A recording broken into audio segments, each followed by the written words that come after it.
ngaji kilatan ya mau nyenggai sholawat tok. Sholale. Oh semata ana wong tenan das. Amit tenan.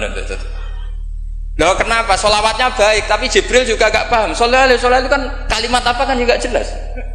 Coba diterkip. Nabi Muhammad sholli alaih. Sholli itu malah perintah. Berarti kiaimu sholli alaih. Berarti Pak Yai, kowe semua sholawat kan gitu. Itu kalimat yang salah. Assalamualaikum warahmatullahi wabarakatuh. Bismillahirrahmanirrahim. Tabarakalladzi nazzalal furqana ala 'abdihi liyakuna lil 'alamina nadhira. Allahumma shalli wa sallim ala sayyidina maulana Muhammadin wa ala alihi wa sahbihi asma'in nama ba'du. Ingkang sangat kula hormati Kiai Mahfud, Kiai Robah, Kiai Afif, sedanten putra-putranipun keluarga Mbah Maksum, Kiai Syekhun, sedanten guru-guru bunyai ingkang kula hormati. Kula niki basa Jawa napa basa Indonesia? Jawa mawon nggih. Kula badhe matur tentang sanad ya. Terus termasuk khususiyatu hadil ummah. Termasuk keekhasan umat ini adalah punya sanad muttasil, punya silsilah, punya mata rantai keguruan ila Rasulillah sallallahu alaihi wasallam. Saya berkali-kali matur, saya mungkin tanggal sedoso tanggal 10 November kula teng Termas. Di Termas di keluarga besar Kiai Mahfud. Kita tahu Mbah Maksum ini pernah ngaji sama Mbah Fakih Mas Kumambang, juga tadi kula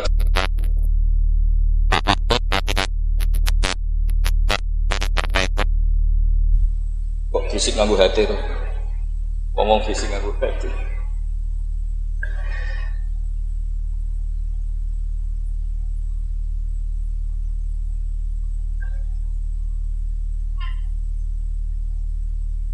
Betul.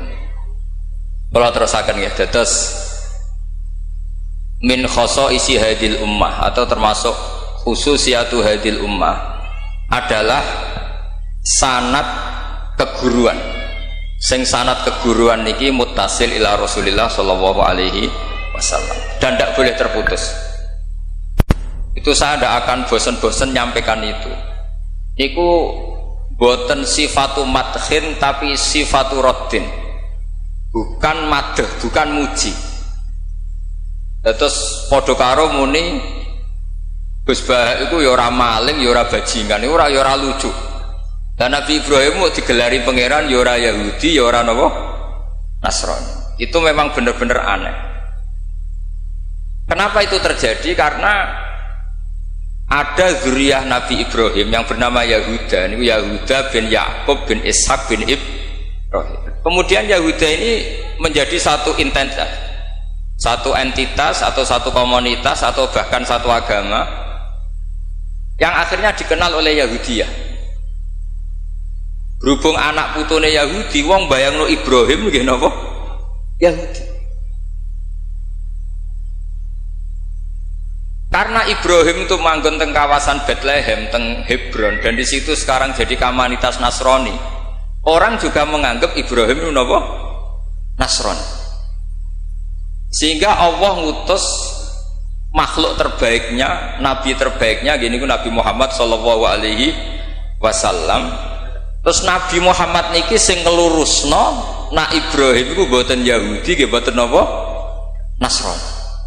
Dan Nabi Muhammad mati-matian berjuang membawa tauhid, dan tauhid itu diatasnamakan millata abikum Ibrahim.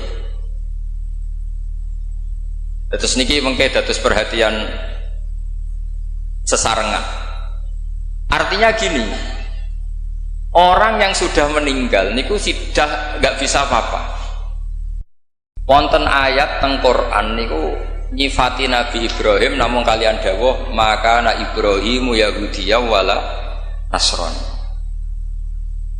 Terus Ibrahim itu gadah zuriyah. namine Yahuda niku Yahuda bin Yakub bin Ishak bin Ibrahim.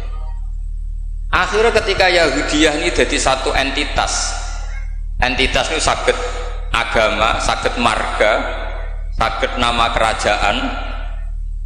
Iku orang mengira Ibrahim itu Yahudi karena entitas setelah Yahuda itu mengidentitaskan Ibrahim atau menstatuskan sebagai apa? Yahudi. Nasrani juga sama karena kebetulan agama Nasrani lahir di Yerusalem, di kawasan Hebron, di Bethlehem, kemudian orang menstatuskan Ibrahim itu ya Nasrani karena mayit ini orang yang sudah tidak berkutik, sehingga kalau dzurriyyahnya mayit ini menjadi pilihan tertentu, memilih pilihan tertentu, maka akan menstatuskan mbah-mbahnya. Sehingga saya berkali-kali bilang sebetulnya adat di Jawa itu salah, anak numpang keramat baik, keramat gandul itu salah. Sebetulnya kalau dalam tradisi leluhur Arab itu dibalik, kama tasyarrafa bi Muhammadin adnanu. Jadi status mbah-mbah kamu itu ikut status kamu. Jadi orang nggak peduli dengan kilap Abdul Samsin Manaf, andai kan tidak ada orang bernama Muhammad Shallallahu Alaihi Wasallam. Orang nggak akan peduli dengan Wali Songo, andai kan tidak punya murid-murid nasab maupun murid-murid sabab, kata para ulama yang mengajarkan Fathul Wahab, Ihya. Andai kan kita kemudian beda haluan, nganggep kuburan itu tempat syirik, tempat khurafat, bid'ah, maka kita tidak menstatuskan kuburan wali itu tempat berkah, tapi tempat bid'ah dan syirik. Nah, status itu tuh terserah kita, bukan terserah yang meninggal. Itu filosofi dari maka na Ibrahimu Yahudiyau wala Nasran. Andai kan tidak ada Nabi Muhammad Shallallahu Alaihi Wasallam, maka kestatusan Nabi Ibrahim akan dibelokkan menjadi berstatus Yahudi maupun apa? Nasran. Maka kalau mau matur, min khoso isi hadil ummah adalah as-sanadul muttasil ila Rasulillah Shallallahu Alaihi Wasallam. Sebab hanya dengan sanad itu kita bisa menjaga status guru kita, gurunya guru kita, gurunya guru kita ila Rasulillah Shallallahu Alaihi Wasallam. Saya termasuk orang yang fanatik sanad. Saya muridnya Mbah Mun. Mbah Mun diantara gurunya tentu Mbah Karim Lirboyo. Beliau ngaji sama Mbah Hashim ngaji sama Syekhona Khalil ke Syekh Nawawi Banten. Atau Mbah Mun ngaji Mbah Karim, Mbah Hashim ngaji Syekh Mahfud Termas di Mekah, kemudian ngaji Said Abi Bakar Sato Sohibul I'anah. Saya dari gen saya piyambak, gak ada bapak kandung, hafal Quran, ngaji sama buyut saya dari ibu. Dan itu sampai buyut saya namanya Hafsah, itu binti Soleh, binti Maksum dulu, binti Maksum bin Soleh. Soleh buyut saya itu gurunya Mbah Soleh Darat ketika beliau masih di Kudus, ngaji di Damaran. Pondok tertua di Kudus itu buyut-buyut saya di Damaran belakang makom. Jadi buyut saya kandung namanya Hafsah, punya anak namanya Sofia itu yang sampai saya, punya adik Badiah jadi ibunya Kiai Sahal. Terus Hafsah itu punya saudara, punya pernah bulik namanya Nyai Fadilah, itu di garwa Kiai Akil Sirat yang jadi Pak Said Akil dan seterusnya. Saya cerita begini ini penting karena supaya kebenaran itu dzurriyatam ba'duha min ba'd. Sekali dzurriyah ini melenceng itu tidak harus ekstrim menjadi kafir menjadi muslim atau muslim menjadi kafir, tidak harus itu. Misalnya dari Sunni menjadi Wahabi atau Sunni menjadi Syiah, atau Sunni seneng ngaji menjadi Sunni tidak seneng ngaji, itu juga sudah parah. Atau kiai yang dulu kagum anaknya bisa baca Ihya, kemudian kiainya kagum kalau anaknya punya Alfat, itu juga melenceng sama. Dari kiai yang bangga anaknya tawakal menjadi bangga kalau anaknya pegawai BUMN, itu juga melenceng. Jadi melenceng itu macam-macam, tidak harus ekstrim. Tapi efek dari melenceng itu adalah menstatuskan orang sing hanifah muslimah, yaitu Nabi Ibrahim, menjadi Yahudian atau Nasronian.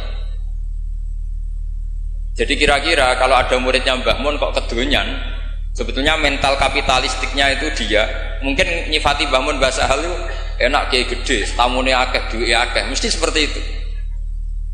Tapi kalau saya atau yang sejenis saya enak duwe Kiai Mbah Mun, saya pernah khatam Wahab dengan Mbah Mun, khatam Mahali sama Mbah Mun, jampul jamek sama Mbah Mun. Nak maca enak, nak nerangno enak. Sampai kata ada Kiai Madura itu nak maca kitab rapati iso. Tak tanya, teman saya, yang Kiai ini teman saya, bukan semua Kiai Madura yang teman saya. Kenapa kamu tidak bisa baca kitab? Yang kitab enak dibaca milik Mbah Mun, yang milik saya tidak enak katanya. Sehingga dia punya cita-cita mau beli kitabnya Mbah Mun. Jadi dia tidak menyalahkan otaknya, tapi menyalahkan kitabnya. Setelah saya alim, saya sering baca kitab. Katanya dia, kitab jenengan tak beli 10 juta Gus, asal saya bisa baca kayak jenengan. Khawatir saya masalah sanad itu. Saya ulang lagi masalah sanad. Saya punya kitab banyak karangannya Mbah Hasyim Asy'ari, karena saya punya tulisan banyak tentang Mbah Hasyim. Mungkin bahkan yang belum didokumen oleh keluarganya, karena Mbah Hasyim dulu teman akrab buyut saya, namanya Raden Fauzan. Fauzan itu bin Maksum. Itu ketika kitab dulu itu silih-silihan, karena dulu beli kitab itu mahal. Dulu buyut saya dari ibu itu dibelikan kitab, buyut saya dari bapak itu belikan ithaf, itu sampai jual sapi, saking mahalnya kitab. Sehingga saya masih ingat Mbah Sahal itu kalau belajar di geladak saya, itu tafsir Bedawi itu ada tulisannya Mbah Muhid, ada tulisannya Ki Zubaidi, terakhir dipakai Kiai Sahal Mahmud. Jadi satu kitab dipakai sekian generasi, saking susahnya kitab. Terus dulu orang belajar itu ya serius. Qara'tu ala syekh. Jadi dulu itu murid baca di depan kiai, kemudian dibenarkan atau disalahkan. Sekarang enggak. Kiainya baca, muridnya ngantuk omongan sendiri, terus dengan bangganya merasa saya ini muridnya Mbah Mun, muridnya Gus Baha. Itu innalillahi wa inna ilaihi raji'un. Ini enggak benar seperti itu. Karena dia sebetulnya tidak mustakil. Kecelakaannya lagi, metode pelatihan bahasa Inggris, bahasa asing itu pakai metodenya ulama dulu. Orang kalau kursus Inggris itu dilatih disuruh ngomong sampai aksennya Inggris, konversasinya gaya Inggris, sehingga mereka pinter. Itu metode kita. Dulu nggak ada guru bacakan murid, itu tidak ada murid bacakan guru. Makanya kenangannya Imam Syafi'i, qara'tu ala Malik al-Muwatta. Saya membaca Muwatta di depan Imam Malik. Sehingga murid pinter apa goblok ini gurunya tahu. Nanti kalau bacanya benar terus disahkan jadi kiai. Karena terus di rokokan ambil omong-omongan tetap jadi kiai. Padahal kiainya saja gak tahu dia pinter, enggak aja gak tahu. Nah ini termasuk sanad yang mungkotek. Makanya saya ini nyesal senyesal-nyesalnya. Di tradisi pesantren sekarang ngaji sorogan itu jarang. Saya alhamdulillah sampai sekarang masih ada beberapa santri yang ngaji sorogan mahali sama saya, termasuk beberapa Gus Sarang masih sorogan sama saya. Karena Mbah Mun tuh gak mau ngasih sanad kecuali sorogan. Jadi dulu saya ngaji sama Mbah Mun, cucu kandungnya Mbah Mun mau sanad mahali gak langsung Mbah Mun, harus lewat saya, karena Mbah Mun sudah tidak sorogan mahali karena sudah sepuh. Nah pentingnya sorogan itu, orang mustakil, murid ini mustakil, bacanya apa ini mustakil. Jangan sampai ngalami misalnya ada murid tanya, Gus, walam tarjiman itu maknanya apa?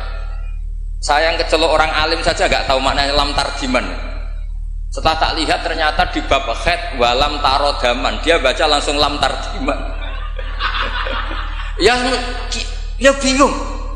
Kok saya sampai apa?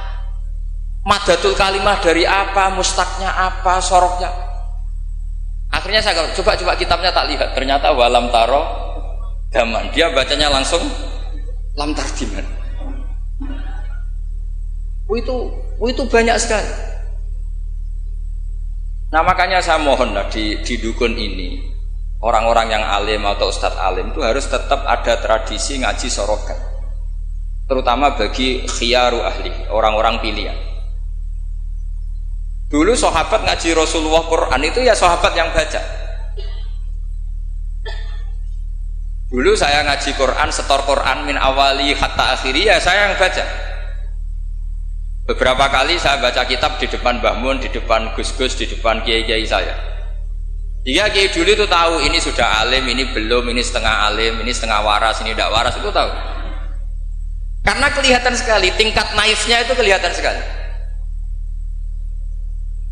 Misalnya ada anak baca misalnya begini, an Abdillahi bin Amrin. Itu gurunya pasti tahu. Lho Cung, kok Amrin ada wawunya, berarti bener. Misalnya an Abdillahi bin Umaro, itu gurunya langsung tahu. Nah sekarang itu enggak. Murid itu hanya mendengarkan, sehingga kadang-kadang ada orang itu baca Ibnu Ubay bin Ka'ab, itu dibaca Ibnu Abi, anaknya bapak itu rak kowe Cung. Jadi ini kecelakaan seperti ini nggak boleh terjadi.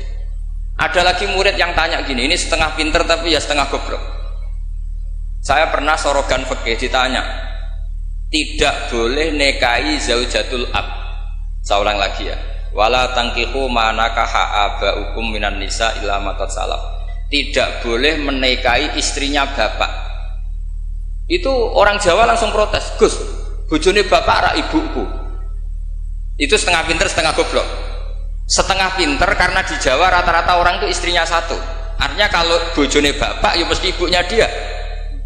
Tapi kalau dibaca di Arab, wong Arab itu kan bojone papat, sing telu gonta-ganti, sehingga bapaknya ini kadang pernah nikah sampai 10 orang. Paham ya? Orang Arab, mungkin orang Jawa Timur ya rodok Arab, banyak kiai yang istrinya ada satu kan. Nah sebetulnya orang Jawa Timur yang paling tidak iskal karena ulang lagi ya. Sehingga dia tanya, Gus, bojone bapak ora ibu, mosok wong kok dilarang kawin bojone bapak? Ya mesti wae ra bakal wong bojone bapak iku ibu. Dia protes, kenapa harus dilarang, wong karuan tidak mungkin terjadi. Tak terangno.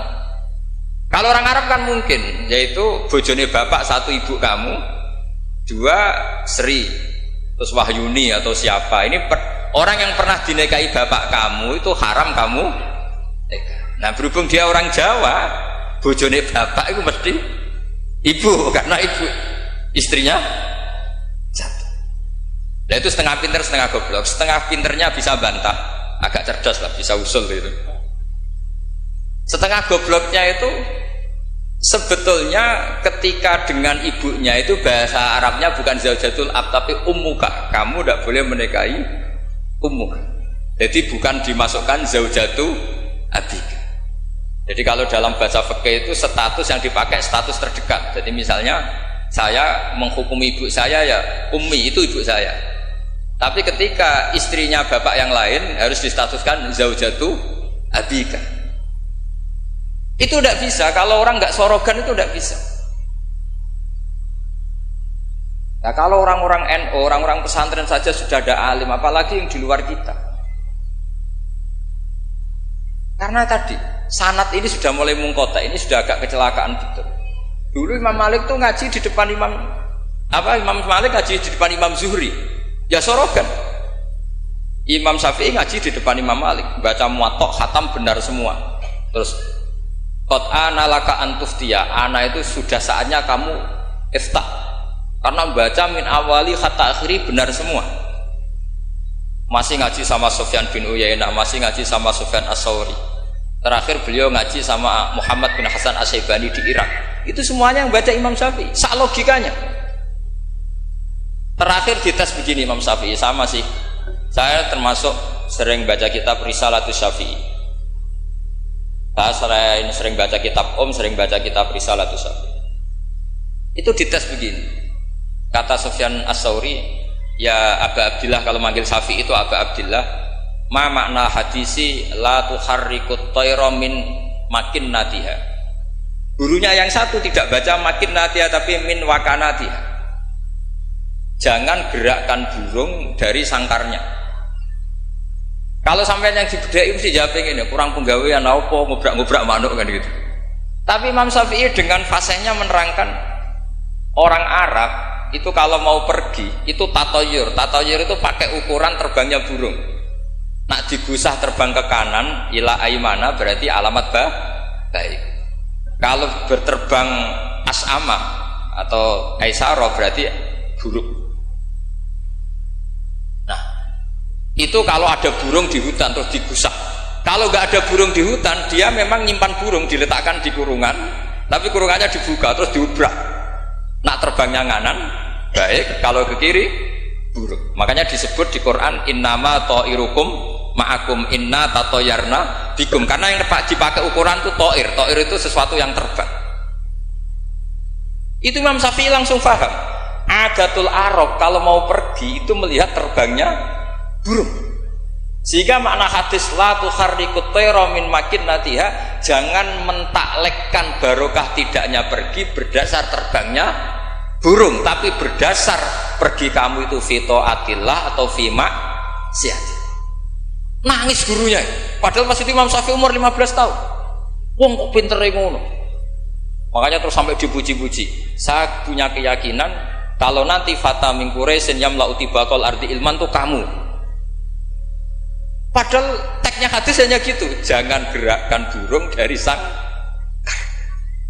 Itu dulu mungkin orang alim sampai seperti itu mungkin, karena ngajinya sorokan mustaqil. Saya beberapa kali dites Mbah Mun, hak cara kowe naib Indonesia itu fasik ta ora? Ora dijawab fasik ya rodok fasik untuk mel-melan terus.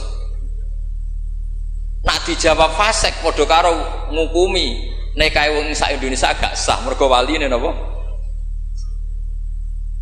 Nah, kula pengalaman karena kula sering ngaji sama Mbah Mun pengalaman. Jenengan ra kepengin nek kae wong sak Indonesia sah. Iya, aku kepengin sah. Nak ngoten tak hukumi mboten fasik.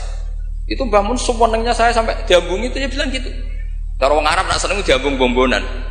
Kowe ku muridku tenan kan. Karena itu memang jebakan. Jadi ya sudah seperti itu. Itu mungkin kalau ngaji sorokan. Tapi nak ngaji kilatan ya mau nyenggai sholawat tok. Sholale. Oh semata ana wong tenan das. Amit tenan.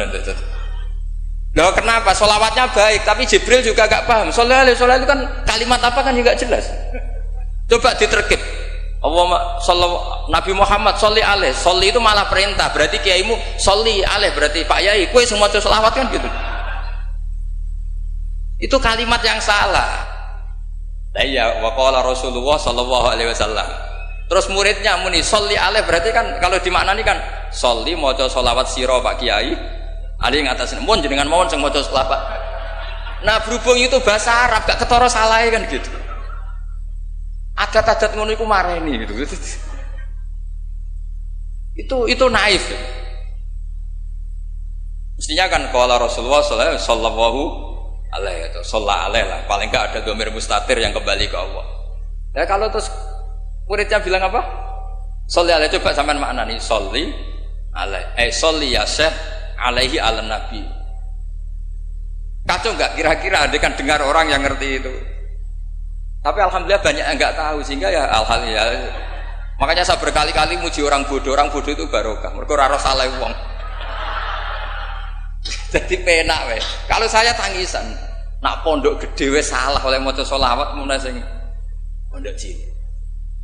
Sing ditunggoni ahlul ilmi, maksudnya pondok gede sing notabene ditunggoni ahlul ilmi saja salah apalagi. Jadi dulu tuh orang itu pinter sekali karena ngajinya sorokan. Sahabat ya gitu. Sahabat tuh kalau nggak paham ya tanya Nabi, karena logikanya Nabi kadang nggak nyambung sama logika sahabat. Misalnya begini, al-qatil wal maqtul finnar, yang bunuh maupun yang dibunuh. Saya baca lengkapnya. Idzal taqal muslimani bisayfihima fal qatil wal maqtul finnar. Jika dua orang muslim perang sama-sama membawa pedang, maka yang bunuh maupun yang dibunuh di neraka. Sahabat tuh iskalnya hadza al qatil. Oke lah kalau qatil finnar, kalau pembunuh di neraka normal ya Rasul. Fama balul maqtul. Lalu dosanya yang terbunuh apa? Wong dia korban, dia maktul, dia dibunuh. Jawabannya Nabi, innahu kana harison ala qatli sahibi.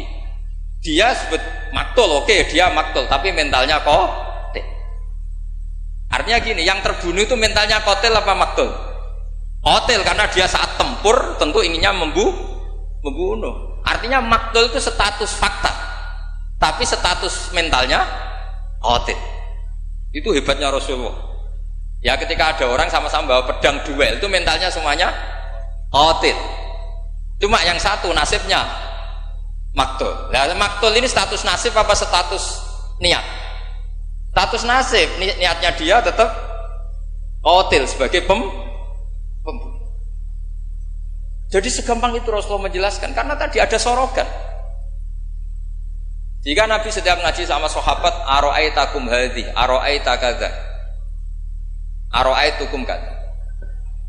Nah, ini terakhir, qadhiyah saya terakhir tak terangkan. Nah, sehingga Quran, ini kembali ke sesuatu yang saya tekuni.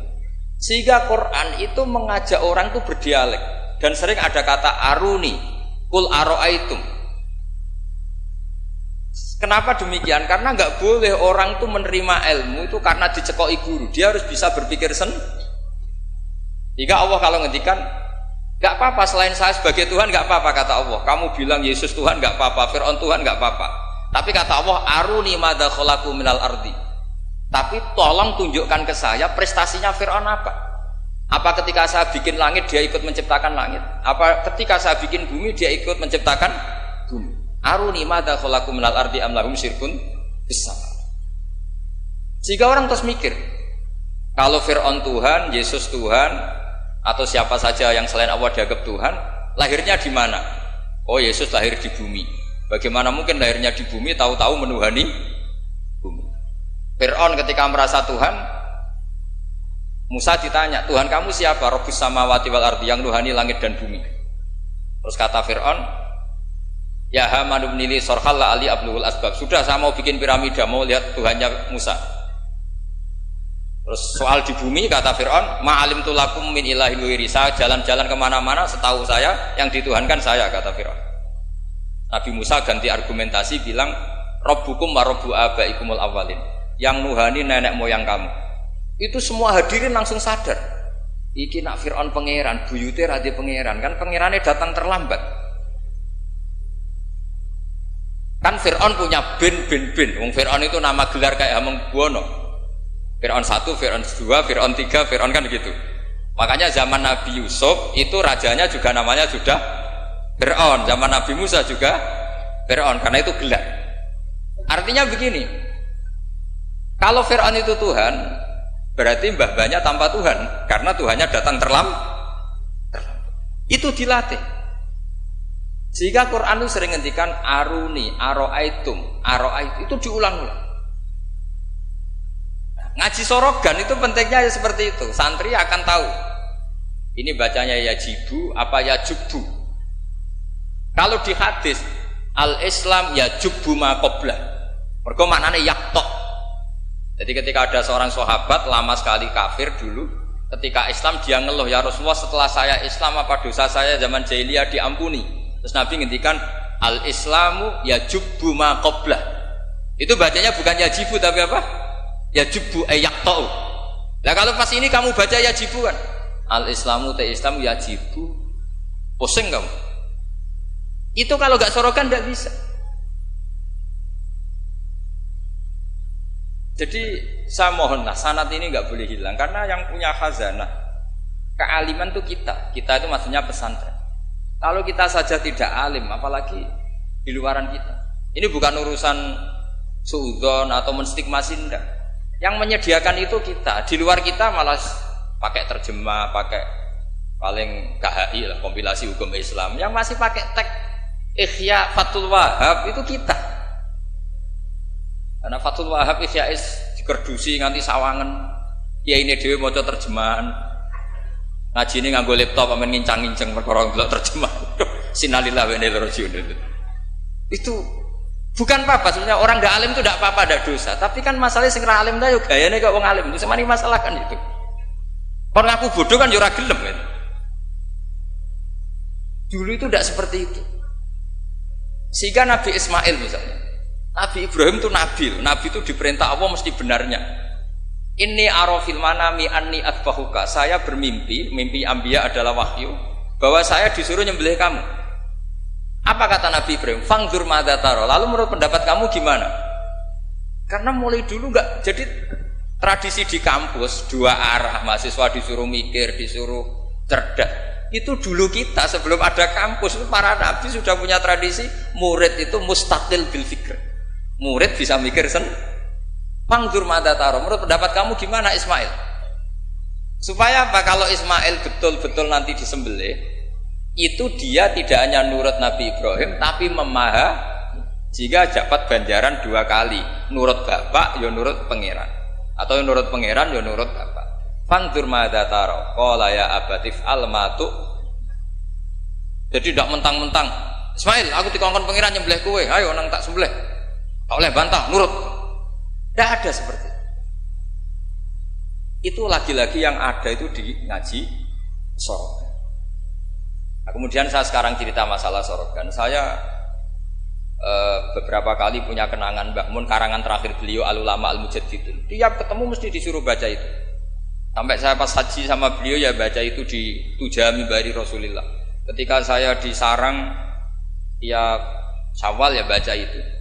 Sampai kitab itu untuk murid-muridnya identik dengan saya karena saya sering, bahkan di kitab saya paling banyak oret-oretan tulisan tangannya Mbah Mun karena beliau tahu kalau saya menekuni kitab itu, tinggal beliau senang sekali. Termasuk begini pertanyaan saya. Menurut Imam Syafi'i, zakat zuhur itu kan hanya yang muqtad, kayak makanan pokok lah, kira-kira kayak padi kalau di Indonesia. Tapi Mbah Mun dulu itu sering guyon gini. Petani itu saake, wis macul terus gegere kaya akik wajib zakat. Petani cengkeh kakao suge-suge ra wajib zakat. Mergo sing ditandur mboten apa? Muqtad atau tidak kut. Oke, ngono iku terus piye? Koyoke gak adil. Bangun tuh hanya guyon-guyon gitu. Mulai guyon petani koyo gegere koyo akik, kayak apa gitu. Terus suatu ketika tanya saya, "Cara kowe wajib gak?" Ya nek jenengan muni wajib, kula muni wajib, nak mboten nggih mboten, wong kula murid temen. Terus jare bangun, "Ora iso kowe kudu melok nak muni wajib ya kowe dhewe aja ngelok-ngelokno aku." Dulu saya iskal saya itu niki kok gak tanggung jawab atas saya gitu. Dan di kitab itu ditutup dengan kalimat fa'ala man huwal qudwah li hadhil ummah ay yuftiya bima huwal aslah li hadhil ummah. Jadi orang menjadi panutan umat harus berfatwa sesuai al aslah li hadhil ummah.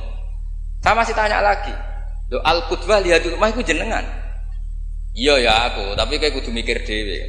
Terus tak tanya lagi, "Ma huwal aslah li hadhil ummah iku wajib napa mboten? Kakao cengkeh niku sida wajib zakat napa mboten?" Yo karek kue. Nah dulu saya iskal. Sampai malam mau haji itu saya masih ditimbalin, masih diskusi kitab itu. Ini kitab ini tak bawa, kitab Al-Ulama Al-Mujaddidun. Ternyata kesimpulannya apa? Fatwa itu enggak boleh hanya gurunya paham, muridnya tidak.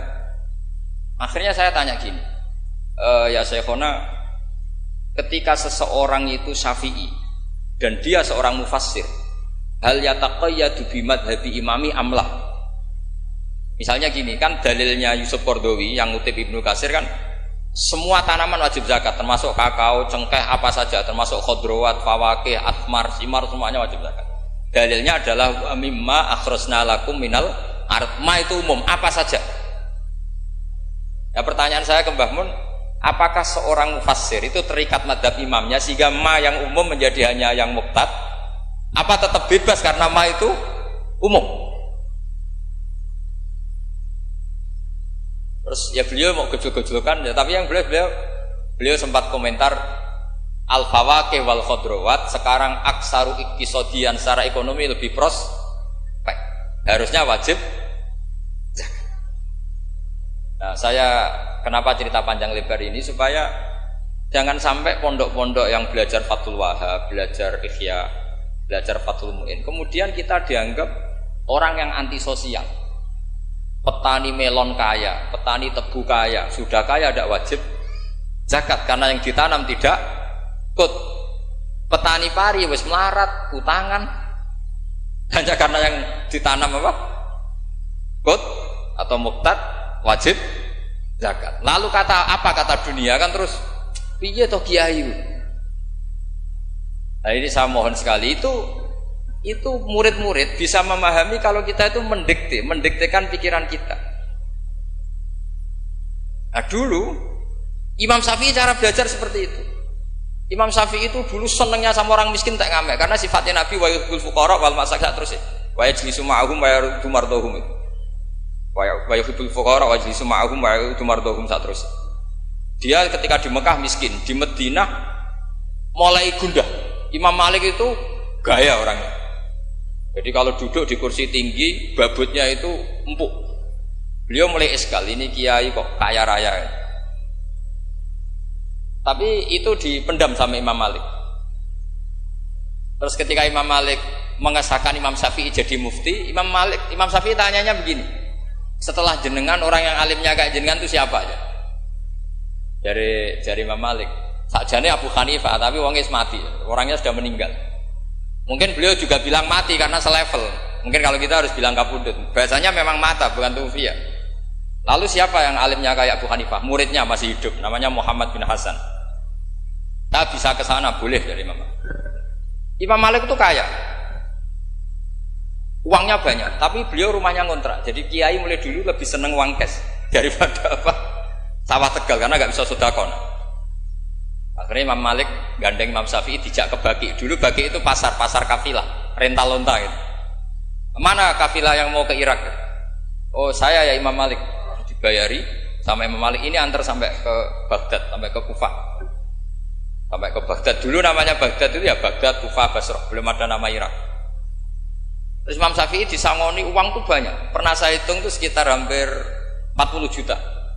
Karena satu dinar kan sama dengan 4,25 gram. Ada yang mengatakan 4,20 gram. Nah saya hitung tuh sekitar 40 juta. Imam Syafi'i mulai iskal. Kiai Ki melarat sing tak bela ora tau nyangoni, Ki Sugih nyangoni terus. Mulai rubah pikirannya. Ternyata Ki Sugih itu ya manfaat gitu loh. Dulu dia pengagum Ki melarat karena zuhud, bebas hisab, jadi hisab apa nih orang dipopo kan itu terus.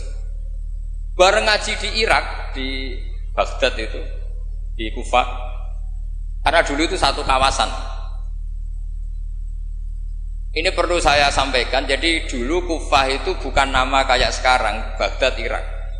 Jadi saya beri contoh sedikit ya perubahan bahasa. Dulu yang namanya Israel itu kalimatun madkhin. Karena Israel maknanya hamba Allah. Jika ada ayat wa anni faddaltukum alal alamin Bani Israel. Sekarang enggak. Israel sekarang itu nama nation, sebuah negara. Di situ ada Zionis, ada turunan Eropa, turunan Amerika yang jahatnya minta ampun sama Palestina. Sehingga Israel yang ini bukan wa anni faddaltukum alal alamin. Jadi itu perubahan bahasa. Dulu yang namanya makruh itu faqal haram. Itu yang disebut Allah walakinna wa habbaba ilaikumul iman wa zayyanahu fi qulubikum wa karraha ilaikumul kufra wal fusuqa wal isyan. Jadi kalau dulu Imam Syafi'i ngendikan akrahu kaza, maknanya uharrimu kaza asyaddat tahrim. Karena akrahu maknanya itu faqal haram. Tapi sekarang di definisi fikih makruh itu dunal haram, kayak rokok itu namanya makruh. Jadi kalau bahasa dulu kamu maknani sekarang, kafir itu makruh. Kalau bahasa dulu, dia hukumnya kafir, makruh. Hukumnya syirik, makruh. Karena maknanya makruh itu dibenci. Tapi tahu-tahu ada istilah modern, makruh itu dunal haram, sesuatu di bawah haram namanya apa? Itu kamu nggak boleh terjebak bahasa itu. Dulu namanya Kufah itu satu entitas. Jika Ibnu Abbas pernah nasihati Sayyid Husain, Al-Kufah la tafi, wong Kufah itu ora tau jujur. Karbala juga gitu, dulu satu entitas. Makanya Sayyid Husain ngintikan ini daerah mana? Karbala, ini Karobun wa Balaun. Nah sekarang terus jadi satu nama. Dulu Mesir itu gubernuran dipimpin Sayyidina Umar dari Medina. Mesir itu provinsi, Syria juga apa? Provinsi, semuanya provinsi. Sekarang jadi negara. Saya teruskan. Ketika ngaji di Muhammad bin Hasan Asy-Syaibani itu pas beliau di ruang tamu itu ngitung lantaan emas. Jadi emas itu lantaan banyak. Dari satu peti dipindah ke peti lain. Terus sekarang mungkin kiai ngitung dolar. Dolarnya banyak. Jadi kesunatan kiai kalau ngitung uang itu saya di ruang tamu. Kalau ada santrinya. Ben santri ini ra kepikiran nyalami template. Gara-gara kiai ini duwe akeh mbok melarat itu udah tak kepikiran santri ini nyangoni kan. Itu Muhammad bin Hasan Asy-Syaibani kalau ngitung uang itu di ruang tamu. Banyak lagi emas lantaan. Imam Syafi'i tambah iskal. Ini kiai kok malah Imam Malik wis tak anggap kedunya iki malah parah. Tapi setelah Imam Syafi'i iskal, Imam Muhammad bin Hasan Asy-Syaibani itu ajibta min hadhi, maksudnya min hadhil waqi'ah, kamu kaget dengan peristiwa ini. Iya, kamu kiai kok kaya raya. Terus kata Imam Muhammad bin Hasan Asy-Syaibani, harta ini milik saya, miliknya orang soleh, miliknya orang alim. Nak kowe ra seneng wong alim sugih iki tak kekne wong-wong nakal, ben dienggo nglonte, dienggo demenan.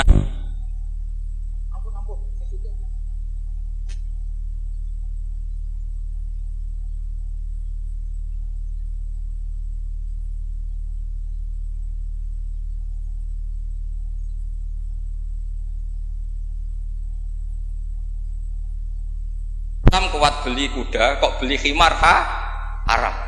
Mergo al-Islam ya'lu wala ya'la. Jadi kira-kira kalau sekarang orang Islam kuat beli Innova, kok numpak beli carry butut itu haram karena dzillah. Itu kehinaan. Semenjak itu Imam Syafi'i itu pinter. Pinter dia. Iya. Nak kiai tak haramno sugih. Terus sing sugih wong fasik yo repot dunya. Kiai tak haramno jabat, sing jabat wong fasik. Amen perda nglindungi tempat-tempat mak. Iku ya terus repot. Nah, sanad itu sampai Imam Ghazali, termasuk yang tak baca Kak saya ketika bela Mbah Mun Al-Intisar lima dzaifi Syaikina itu saya bela di antara adalah ulama harus punya pangkat supaya otoritas itu dimiliki orang soleh. Terus wa amal izu wal jafa bihi ma yadfaul insan an nafsi adil terusnya. Ada yang baca fabihi, kalau fabiya dhamirnya mufrad. Semenjak itu kakak saya pernah wakil bupati, Eropa pernah bupati, Gus Yasin putra Mbah Mun wakil gubernur. Itu panjang, sanad pemikiran seperti itu tuh panjang. Kalau kiai tidak boleh jabat, ya biar yang jabat orang fasik. Nanti perdanya menguntungkan ahlul fiqih dan seterusnya dan itu ulama dulu bisa menerangkan dan memahamkan pada murid-muridnya karena ngajinya sekarang enggak ngaji ya kayak seperti ini. Makanya saya diundang itu termasuk kiai paling sulit diundang. Wis masyhur. Andai kan kiai Eropa tidak datang ke saya sendiri, mungkin saya tidak datang. Wis tenang yakin sekarang datang. Saya itu hanya mau datang ke pernah sepuh. Ternyata pernah sepuh ya banyak, jadi wah mata wong itu. Nah nanti itu ke Kiai Jawa itu, Kiai Jamal itu kan iparnya Basal itu sepupunya Mbah saya. Mbah Jamal itu abahnya Gus Rosin. Saya tiap bulan kan ngajar di pondoknya Basal, karena memang sepupunya Mbah saya. Kemarin di Termas, jadi pernah sepuh ternyata banyak. Makanya ini yang nom-nom tuh haram undang saya, ini sudah tak maklumatkan. Karena logikanya jelas lah, aturan santri itu hormat mbek sing sepuh. Nah, kiai nom ngundang aku itu dosa. Mergo ngatur sing luwih tuh, wah. Jelas iku jelas dosa, cara fikih jelas dosa. Apa meneh nom kalah pinter tambah dosa ngatur wong alim. Wes jelas cara fikih seperti itu. Kamu enggak boleh bantah hukum. Nah, kira-kira hukumnya gimana? Wong bodoh ngatur wong alim, kira-kira hukum gimana? Kira-kira dosa ndak? Dosa, yakin dosa. Jadi sanad ilmu itu terjaga sampai seperti itu, ada dialek. Akhirnya Imam Ghazali menulis di kitab tentang syukur, juga di kitab masalah salatin. Jangan kira Nabi setelah jabat, yaitu menguasai Mekah dan Medina, itu pahalanya kalah ketika Nabi yu'dha wa yudrok, ketika Nabi disakiti. Kenapa begitu? Nabi ketika disakiti, diusir di Mekah, ganjarannya Nabi tetap hanya sabar tok. Oke, sabar itu mendapat pahala. Tapi ketika Nabi kuasa, maka ganjarannya Nabi bukan lagi sabar, tapi mengatur Mekah supaya la yatufu bil bait uryanun wala kadza wa kadza. Ka'bah harus steril dari berhala. Ka'bah enggak boleh ada orang telanjang toa. Artinya apa? Dengan Nabi berkuasa bisa menertibkan aturan yang menguntungkan syariat. Artinya apa? Ya sudah seperti itu. Semenjak itu terus Imam Syafi'i, wah nak ngono wong Islam ora oleh kalah. Ya terus keterusan tadi di fatwa-fatwa fikih apa? Syafi'i. Nah, semenjak itu terus mungkin Kiai jabat dulu Mbah Hasyim punya putra Gus Wahid di menteri apa? Agama. Karena menjaga madzhab ahli sunnah apa? Jamaah. Kalau menterinya tidak ahli sunnah kita juga repot. Coba misalnya ada pelaturan menteri, ziarah kubur itu bid'ah, dalilnya ini. Terus disosialisasikan ke semua khotib. Pusing zaman kan? Tapi kalau yang jadi menteri kelompok kita sendiri kan ya sudah dianjurkan biar ingat mati. Tapi kalau yang maklar ziarah ya dianjurkan supaya dapat selisih ya macam-macam lah. Kalau niatnya orang semacam-macam lah.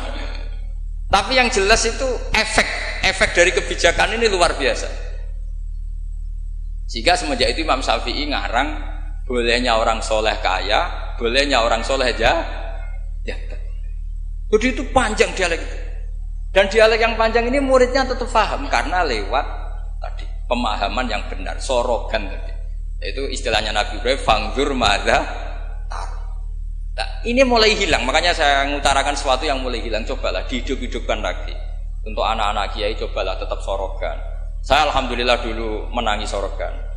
Sekarang beberapa gus ya masih ada yang sorogan sama saya, sama guru-guru yang lain di beberapa pondok ya masih. Itu harus diteruskan. Karena itu sanad muttasil ila Rasulillah sallallahu alaihi wasallam. Masyhur itu. Ketika Abdullah bin Mas'ud mau ngaji sama Nabi, Iqra alayyal Qur'an kata Rasulullah.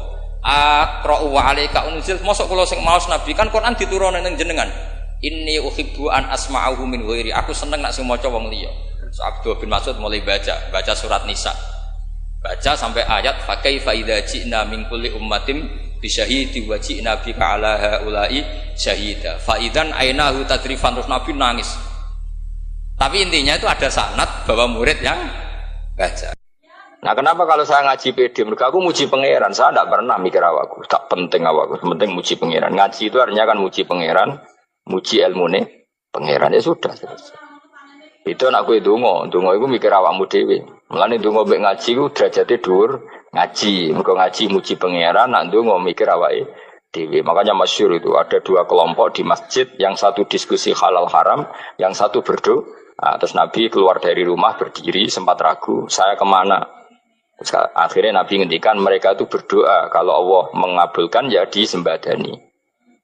Tapi mereka belajar halal haram. Itu perintahnya Allah, saya sebagai Nabi. Terus akhirnya Nabi gabung kelompok yang belajar halal haram. Karena belajar halal haram artinya ingin menghidupkan hukumnya Allah Ta'ala. Tapi nak wong donga kepingine iku kabul kajate. Intine mikir awake dhewe. Makanya saya termasuk ulama yang jarang berdoa. Tapi ya berdoa tapi kadang-kadang. Nah kowe kan gak kontribusi ning agama ora pati ya ndonga. Oh dasar murahan. Ya tapi piye mulang yo ora payu. Jadi kadang-kadang kula dibantah. Lah jenengan mulangi payu Gus. Lah kula ora payu, ndonga-ndonga ngono. Ya tapi aku ngerti pangeran ra bakal nyembadani barno ora wis. Pangeran yo paling ya sedikit sithik ngono cukup wong. Kula termasuk orang yang enggak setuju ya kalau orang sholawatan terus berlebihan tapi khidmah ini Nabi kurang. Maksudnya gini loh, sholawatan berlebihan ya. Redaksi sholawat tentang Nabi itu kecil. Bukan sholawat jumlahnya enggak. Redaksi tentang Nabi itu kecil, sementara tentang keinginannya itu saya tidak suka. Saya suka sholawatan itu ya yang nyifati Nabi banyak, kemudian keinginannya kecil. Itu bagus. Kayak Ihya itu loh, kayak Ihya Abdul Hasan As-Sadili itu. Kalau dongo itu jaluke mau swidik paling baris paling terakhir. Misalnya gini, nahmaduka ya man huwa la ilaha illa anta arrahmanur rahim itu langsung in sampai nyifati Allah itu 99. Buar ngono nganti berkuras-kuras. Lagi terakhir mau jaluk donga sithik. Nah kowe kan enggak muni muji Allah mau basa-basi tok. Alhamdulillahirabbil alamin wassalatu wassalamu ala Muhammadin. Monggo syarat tok. Baru Allahumma inna nas'aluka nganti telung lari. Telung halaman. Tapi pas muji pangeran alhamdulillahirabbil alamin wassalatu wassalamu ala Muhammadin. Bariku terus donga njaluk mapan tolak buala. Yo wajeng. Mana jare pangeran? Muji kekasihku suwi dongane kecangkeman. Lah saya tuh gak suka jenis itu. Harusnya sholawatnya itu yang panjang. Maksudnya nyifati Nabi yang panjang. Baru mintanya sedikit. Itu bagus ini. Dia akhlak. Makanya saya diantara sholawat yang senang itu sholawatnya Habib Ali Al-Habsyi yang arang Simtutur. Itu kalau beliau baca sholawat itu sholatan yattasilu biha ruhul musolli alaihi bi. Fayam basitu fi qalbi sirru nuri ta'alluqi bi wa hubbi. Wa yuktabu biha bi inayatillahi ta'ala fi hisbi. Jadi dia baca sholawat itu, ya Allah berikan sholawat kepada kekasihmu Muhammad. Dengan sholawat ini rohnya saya, musolli itu rohnya saya yang membaca sholawat, bisa sambung dengan rohnya Rasulullah. Dan setelah sambung saya terhitung sebagai orang yang mencintai Rasulullah. Dan saya berharap dari cinta itu saya tertulis sebagai umatnya. Apa kan enggak mau sholawat itu mau redu. Saya termasuk orang yang enggak saya loh ya. Tapi ya tetap baik dibanding nganggo primbon ya satu sholawatan ya. Tapi boleh punya etika lah dengan Rasulullah itu. Boleh kalau dongo nyifati Nabi yang banyak ya baru keinginan. Kan banyak tuh sholawat yang seperti yang saya misalnya di kitabnya Sayyid Muhammad ada Allahumma sholli ala sayyidina Muhammad nuri kalam alladzi wa nyifati Nabi itu sampai panjang lebar baru menceritakan hajat. Kalau kamu kan enggak nyifati Nabi basa-basi, mau sidik kan. Malah kadang orang, misalnya ala Muhammad. Kok ala Muhammad, muni Sayyidina aja disoal. Baru kutungannya apa? Panjang. Saya termasuk yang enggak setuju. Karena itu menurut saya kurang etika. Makanya Rasulullah itu kalau berdoa, kalau sudah nyifati Allah, coba tak beri satu contoh saja. Doanya Nabi.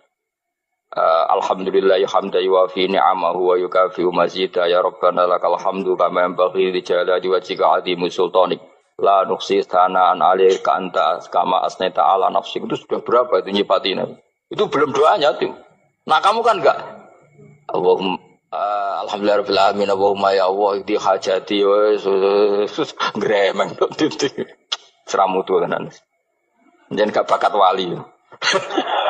Nah, cara kula iku sisih dene. Kula wis sering ngamini dongane wong ngono niku, tapi ning atiku amin itu maksudnya amin barno mawon Gusti. Dadi aku amin tapi amin ku barno mawon Gusti. Wong ora jelas ngono berarti. Dadi aku muni amin tapi amin barno maksudnya. Ya Allah barno amin ngono maksudnya. Jadi karena tadi setahu saya doanya para nabi, para wali itu memang seperti itu. Ya coba itulah doa tadi aja yang saya sebut itu berapa kalimatnya? Apa? Alhamdulillah, hamda yuwafi ni'amahu wa yukafi mazida ya Rabbana lakal hamdu kaya membaiki di jalali wajhika azimi sultani la nuqsi sana'an 'alaika anta kama asnaita 'ala. Enggak terhitung pujian saya kepada engkau sebanyak engkau memuji pada diri engkau sendiri. Allahumma inni a'udzu biridhoka min sakhatika fi mu'afatika min uqubatika wa bika minka.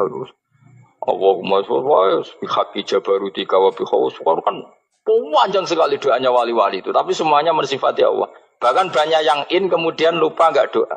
Coba haji, doa haji itu coba. Labbaik Allahumma labbaik la syarika lak innal hamda wan ni'mata laka wal mulka la syarika lak. Wa ni'mat itu kan labbaik saya siap melaksanakan perintahmu ya Allah sa'dik. Engkau yang punya pujian, engkau la syarika lak. Itu malah enggak ada, jarang malah ada doanya. Itu kalimatnya talbiyah semua. Allahumma antal azil akram itu sudah seperti itu.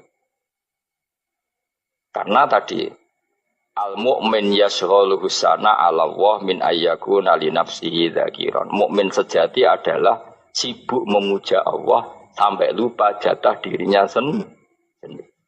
Nah, kowe kan gak mujine Allah basa-basi, dongane tenan. Itu jadi makhluk aneh, itu jadi hubungan mbek pangeran itu wong aneh. Ya tapi jen ra bakat wali ngono iku dadine ngono iku. Ya tok ngono kok mari wali kakean malah gak elit. Jadi tapi saya mohon itu di sholawat itu usahakan jumlah paling enggak jumlah sholawatnya banyak, doanya sedikit. Paling enggak misalnya kamu tidak punya kalimat yang apa baik ya maca sholawat ping 100 itu gak ada salah biar guling-gilingan apa. Kita menyebut kekasihnya Allah lebih banyak ketimbang kita menyebut hajat kita sendiri ya gitulah paling enggak punya etika seperti itu ya. Kalau kamu enggak punya segot-segot sing keren, bacalah sholawat berapa? 100 terus cerita awam Gusti utang kula kathah. Mungkin ra jawab wis roh.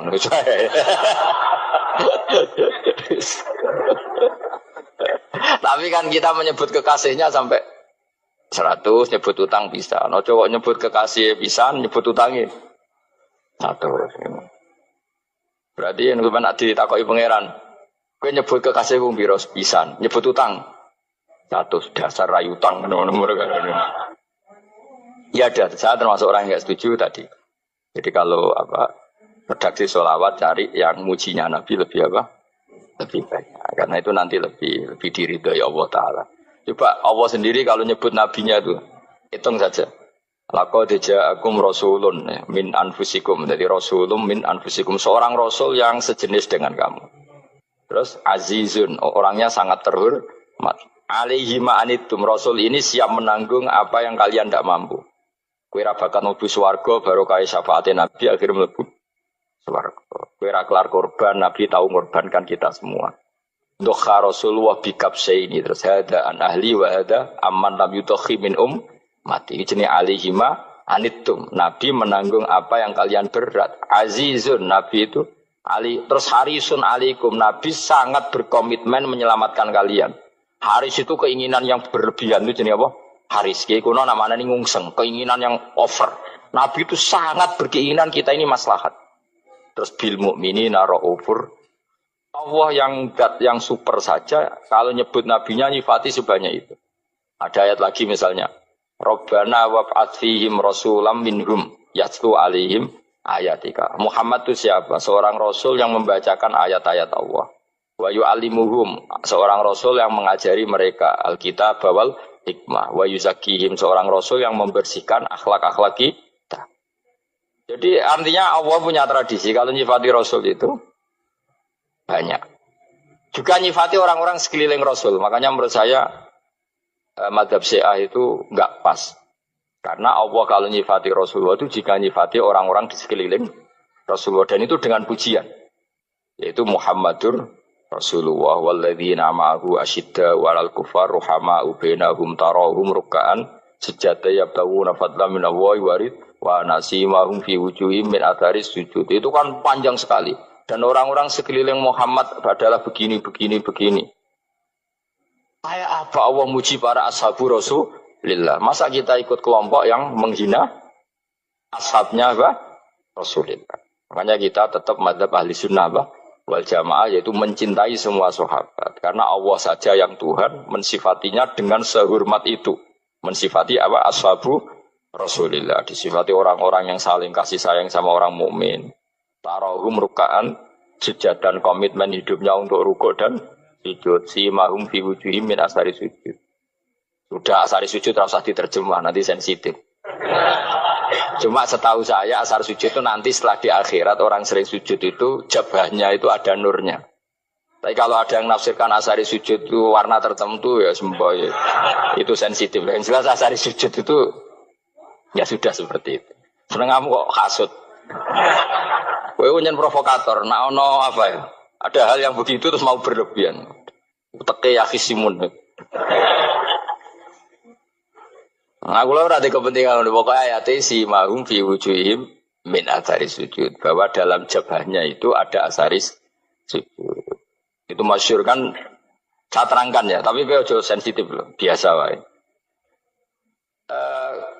Suatu saat Rasulullah itu ngendikan begini, nanti saya kata Nabi akan nyafati kalian semua. Sahabat-sahabat tanya, ya Rasulullah dengan sekian miliar orang bagaimana kamu mengenali kita? Saya ulang lagi, suatu saat saya nanti akan nyafati kalian, karena saya kenal kalian. Maksudnya di akhirat. Ya Allah, di akhirat. Terus sahabat tanya, ya Rasulullah bagaimana engkau mengenali kita sementara nanti di akhirat bermiliar-miliar orang itu.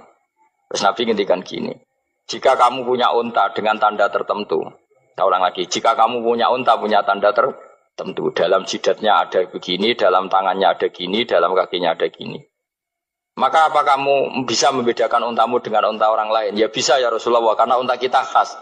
Misalnya kaki depannya ada putihnya, kaki belakangnya ada putihnya, dalam baduknya ada putihnya. Kata Nabi, inna ummati yut'auna yaumal qiyamati hurran muhajjalin min asaril wudu. Nanti umatku, nanti wajahnya juga bersinar. Tangan kakinya juga bersinar. Jadi asar itu saya pastikan secara riwayat itu akhirat. Maksudnya tentang akhirat. Tapi bahwa yang di dunia ada yang memulai asar itu nggih monggo mawon. Loh itu bagus kan, artinya ekspresi percepatan. Enggak apa-apa loh, daripada kok kowe ra jelas ini gitu. Maksudnya ya orang ngetok kowe pancen jarang sujud tenan lho. Wis ora usah sensitif, tapi yang jelas ya nanti. Ya soben kiamat ruang samu. Nanti hisab itu nanti kalau hitung hanya sekitar 3 jam. Hisabnya sak dunia itu hanya sekitar, karena malaikat itu tidak kesulitan sama sekali. Tak warai ya. Ini enggak akan salah saya dalam hal ini karena riwayatnya sahihah. Kenapa hisab itu hanya butuh rubu'un nahar, 1/4 dari siang enggak? Anggap saja siang itu 6 jam atau 12 jam itu aja terserah. Kalau 12 paruhnya kan 6 ya. Seperti 1/4-nya berarti 3. Itu gini. Jadi nanti di mahsyar itu kan yauma tabyaddu wujuh wa taswaddu wujuh. Yaudah yang kafir itu kelap, hilang. Wajahnya, tubuhnya semuanya gelap. Yang mukmin itu semuanya terang. Jadi sudah yang tabyaddu wujuh wa taswaddu wujuh otomatis terus nyingkap. Terus pergerakannya itu delala yang tabyaddu wujuh itu ke kanan. Yang taswaddu wujuh ke kiri. Maka kamu jangan punya sinar yang kelap-kelip. Nanti kena bego yang karena gak jelas tadi. Maka kamu harus sinarnya yang sejelas-jelasnya. Hurran muhajjalin min asaril. Bila perlu nur kamu sampai menembus langit saat itu. Makanya ketika orang mukmin sudah nurnya ada di muka, ada di tangan, masih ngendikan Rabbana atmim lana Nurona karena takut masih kena bigo tadi. Karena kalau hanya wudhu tok, sikil tok kan bayangkan di miliaran orang kan bisa agak kelihatan. Tapi kalau nurnya sampai nembus langit kan itu siapa kok nurnya sampai kan malaikat langsung tahu. Lane hafal Quran, alim kan insya Allah nurnya itu. Sama zaman itu masih berdoa Rabbana atmim lana, sempurnakan nur kami. Karena nanti identifikasi malaikat berdasar tadi kalau ada nur berarti diletakkan ashabul yamin, kalau enggak ada nur ashabul shimal. Nah malaikat yang dibawa bigu itu kira-kira detail enggak? Dugaan saya kalau kelap-kelip pasti kena simal. Wah ini partai kiri mesti kan ngene. Pemenang sing wudune mau dulet sirah tok sithik.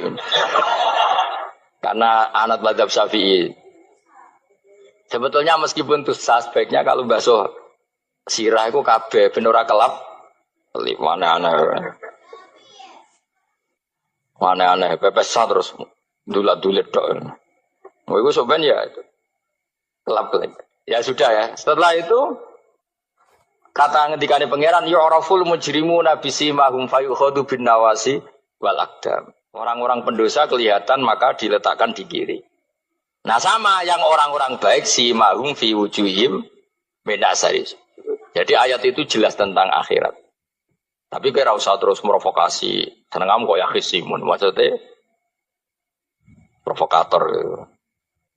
Jadi nanti yang mukmin jelas nurnya. Lah nur ini nanti dengan kadar iman kamu, perilaku kamu. Ada yang kelap-kelip, ada yang... Nah yang kelap-kelip ini orang kena bigo itu tadi. Nanti setelah kena bigo ikut ashabis simal, yang kelap-kelip disortir lagi, malaikat yang bagian detail kan ada nanti. Nah ini terus ditubir neraka. Yang kafir benar-benar neraka, yang ini ditubir neraka. Nah, itu nanti ini yang ngel-ngelo kanjeng Nabi digoleki ya ini itu. Karena sakit kanjeng Nabi, karena ada kiai soleh darah nah iso soleh dewi sakit Nabi, mereka terus goleki di umatku sing kelap-kelip dicari di syafaat. Ya, imma langsung dituruti Allah wa imma diumbasine neraka. Ya terserah rencanamu piye kon kowe. Tapi yang jelas apa?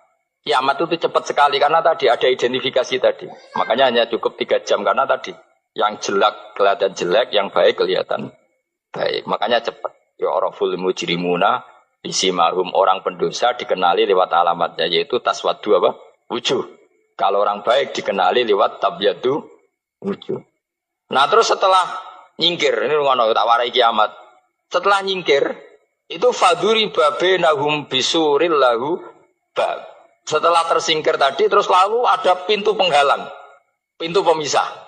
Nah pintu pemisah tadi yang sisi kanan langsung jadi surga, yang sisi kiri jadi neraka. Itu disebut faduri babenahum bisuril lahu bab batinu fi rahmatu wa dhahiruhu min kibalihil adab. Yang pintu arah kanan otomatis wilayah surga, yang pintu kiri otomatis wilayah neraka. Nah problemnya ketika penutupan pintu itu dah yang kelap-kelip itu katut kemana ini yang makanya kamu jangan malok partai yang apa kelap-kelip yang nggak jelas itu koalisi kemana ya. Kalau partai besar kan iso nyalon presiden, partai kecil ini kan ikut mana ini kan? Sing sangi sore 1%, 2% ini kan repot. Loh, coba misalnya nur kamu 2%, berarti gelap kamu kan 98%. Kira-kira malaikat mengkategorikan kemana coba? Ayo jawab. Gelap. Loh, kode semangat. Padahal itu bagian dari kamu. Kalau satu tubuh itu sinarnya hanya 2%, kira-kira kategorinya itu partai gelap, partai terang. Waduh semangat kok ya dulu. Berarti kegaruk kemana? Kiri. Tapi bisa saja malaikat cara berpikir gini. Tapi kok ada cahayanya ya? Padahal kata Allah, yang bercahaya ashabul yamin. Kan nggak ada bilang cahaya terang. Bisa saja malaikat, alhamdulillah berpikir begitu. Ya nanti kita rayu saja supaya berpikir ini kan yang penting ada cahaya. Kan Allah tidak bilang terang apa kelap-kelip.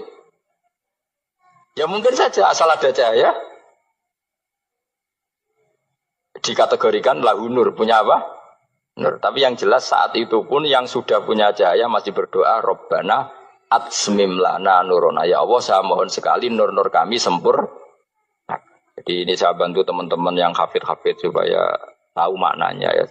Dan yang nggak hafid ya dengar ya. Kalau nur itu penting. Makanya Nabi itu kayak apa? Nabi itu orang super. Itu kalau ngendikan qawamat al min fauqi nuran wa min tahti nuran wa an yamini nuran wa an simali nuran, sampai terakhir Nabi masih mendoa untuk dirinya waj'alli nuran, dan semua tubuh saya jadi nur. Nabi sudah gitu. Ya Allah, jadikan sisi depanku nur, belakang kami nur, kanan nur, kiri nur. Terakhir itu apa? Waj'alni nuran, dan doa semoga semua tubuh saya jadi nur. Itu termasuk doa yang sering saya baca. Karena saya takut kelap-kelip tadi, ini bahaya ini kalau malaikat. Saya tidak tahu cara berpikir malaikat tadi. Apa ngitung 98% maka dikategorikan apa? Gelap. Apa dihitung nurnya saja? Wong instruksinya Allah kan yang ada nur ashabul yamin. Meskipun kelap-kelip kan punya nur. Saya tidak tahu nanti ikut 2% ikut mana kalau di partai koalisi itu? Ikut yang menang biasanya, ikut yang apa?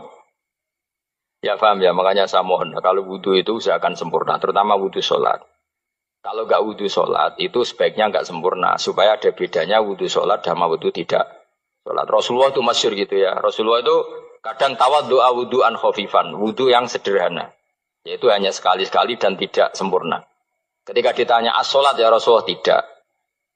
Misalnya saya habis makan, mau tidur, biasanya ya wudhu. Tapi tentu tidak perlu sesempurna kayak wudhu sholat, biar ada bedanya. Rasulullah juga gitu. Beberapa kali beliau wudhu, tapi tidak sesempurna wudhunya untuk sholat. Masyhur itu di riwayat tawaddu'a wudhu'an khafifan duna wudhu'ihi lis sholat. Tapi kalau wudhu untuk sholat, asbaghal wudhu, menyempurnakan wudhu. Jadi supaya ada bedanya wudhu sholat dan wudhu tidak sholat.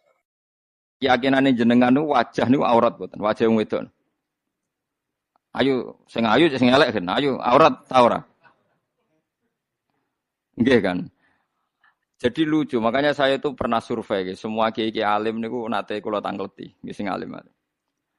Indonesia iku ulama iku prakteke iku intikal madzhab, tapi tetep muni Syafi'iyah. Nah cara madzhab Syafi'i, wajahe wong wedok iku aurat kharijah salat. Jadi wong wedok nak salat, iku wajahe gak aurat, tapi di luar salat aurat. Sehingga seharusnya semua kiai Indonesia ya cadaran, mergo madzhab napa? Syafi'i. Tapi prakteknya semua ulama Indonesia itu madzhabnya Hanafi. Jadi bojone, putri-putrine, santrine udah biasa jilbaban biasa wajahnya ketok. Lah niku nganggo madzhab Hanafi yang diikuti oleh ahwalnya ulama seluruh dunia, termasuk Imam Suyuti, nafsiri ilama dhuhara minha wa huwa al-wajhu wal kafan. Apa wa huwa al-wajhu wal kafan. Fa yajuzu nadharuhu li ajnabiyyin illam yakhaf fitnatan fi ahadi wajhin. Sehingga untuk wajah dan kafain ini siapapun boleh melihat asal tidak takut nopo fitnah. Kadang ada orang yang auratnya biasa datang ke masjid.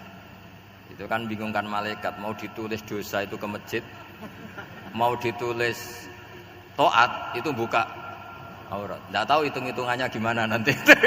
Bodoh itu barokahnya banyak. Coba barokahnya orang bodoh, akhirnya nempat di pedalaman Kalimantan, Sulawesi, akhirnya bikin masjid di situ bikin. Kalau dia alim mungkin jadi ketua MUI di Jakarta. Assalamualaikum warahmatullahi wabarakatuh.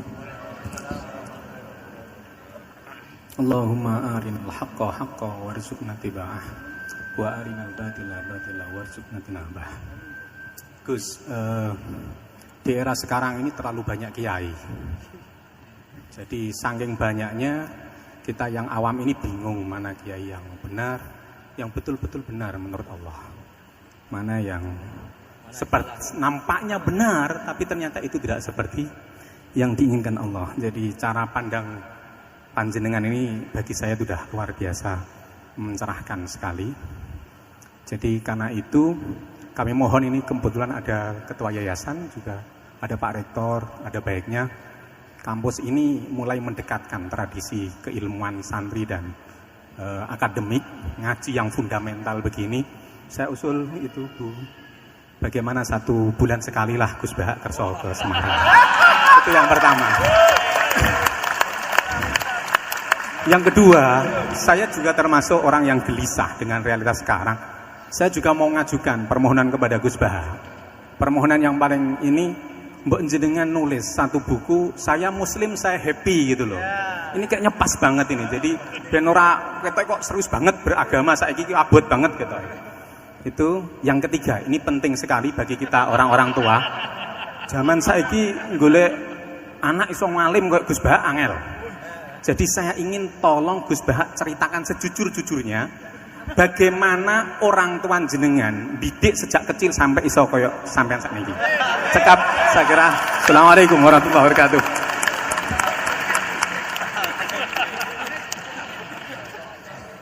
Yang kedua, monggo. Mohon dibantu mic. Assalamualaikum warahmatullahi wabarakatuh. Gus Bahak, kula badhe tangklet. Jangan kayak ini ya.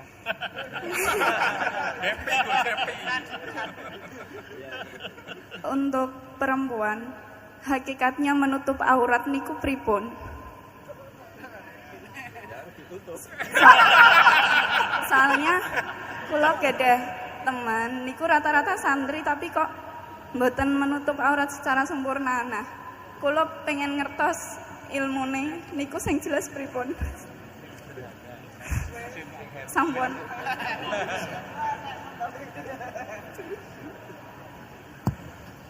Ini sudah normal ya, pakai ini aja. Ini jawab yang Mbak dulu yang gampang gitu.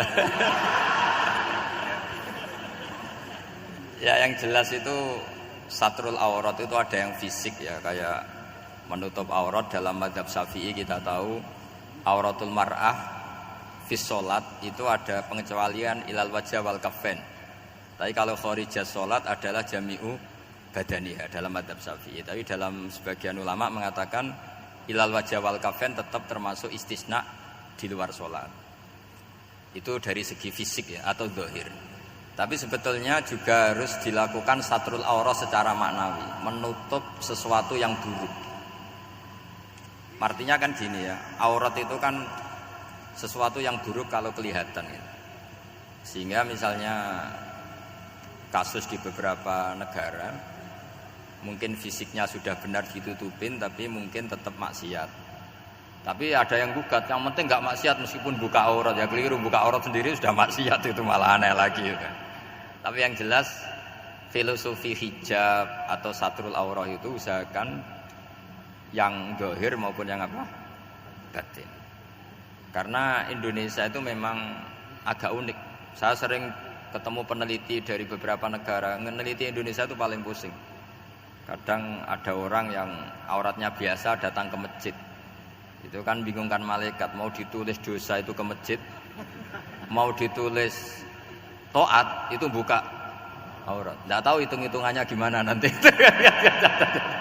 Tapi memang ya sudah seperti itu. Yang jelas standar aurat ya kita tutupin sesuai standar mazhab Syafi'i maupun mengikuti yang tidak apa Syafi'i. Tapi filosofinya juga harus kita ikutin. Jadi dua-duanya harus kita ikutin sebagai perintah, bukan sebagai syarat. Itu beda loh, perintah sama syarat itu.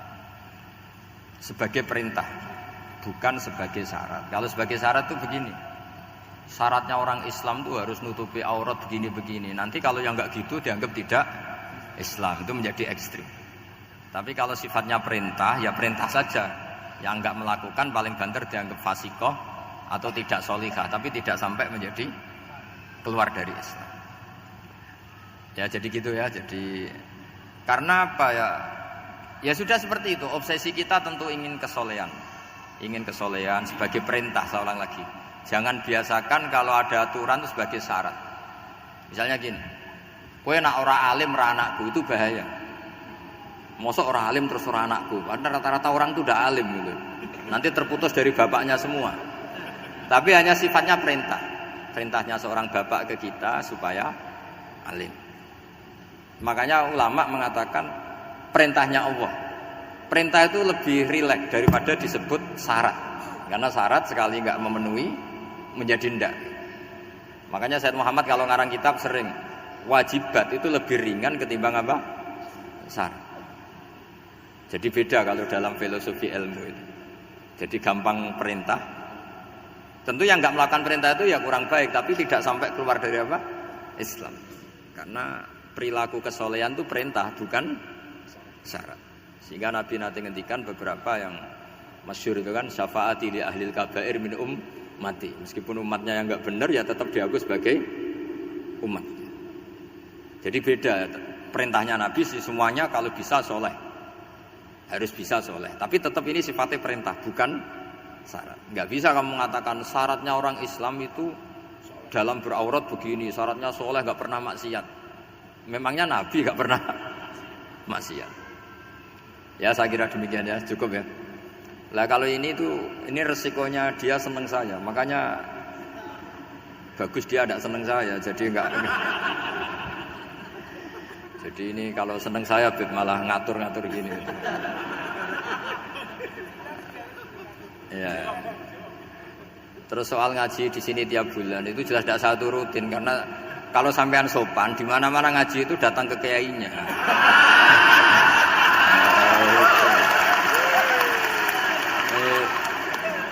Itu kalau Imam Malik ada pertanyaan kayak Anda dimarahin, al ilmu yu'ta la ya'ti.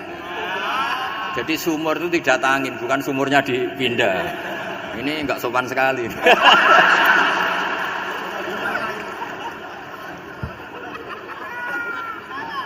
Terus menyangkut orang tua, kenapa saya alim? Itu juga enggak boleh dijawab. Rata-rata orang itu udah alim, masa orang tua seluruh Indonesia salah? Itu ada hikmahnya sendiri. Saya kali-kali ngaji, bodoh itu barokahnya banyak. Coba barokahnya orang bodoh, akhirnya nempat di pedalaman Kalimantan, Sulawesi, akhirnya bikin masjid di situ bikin.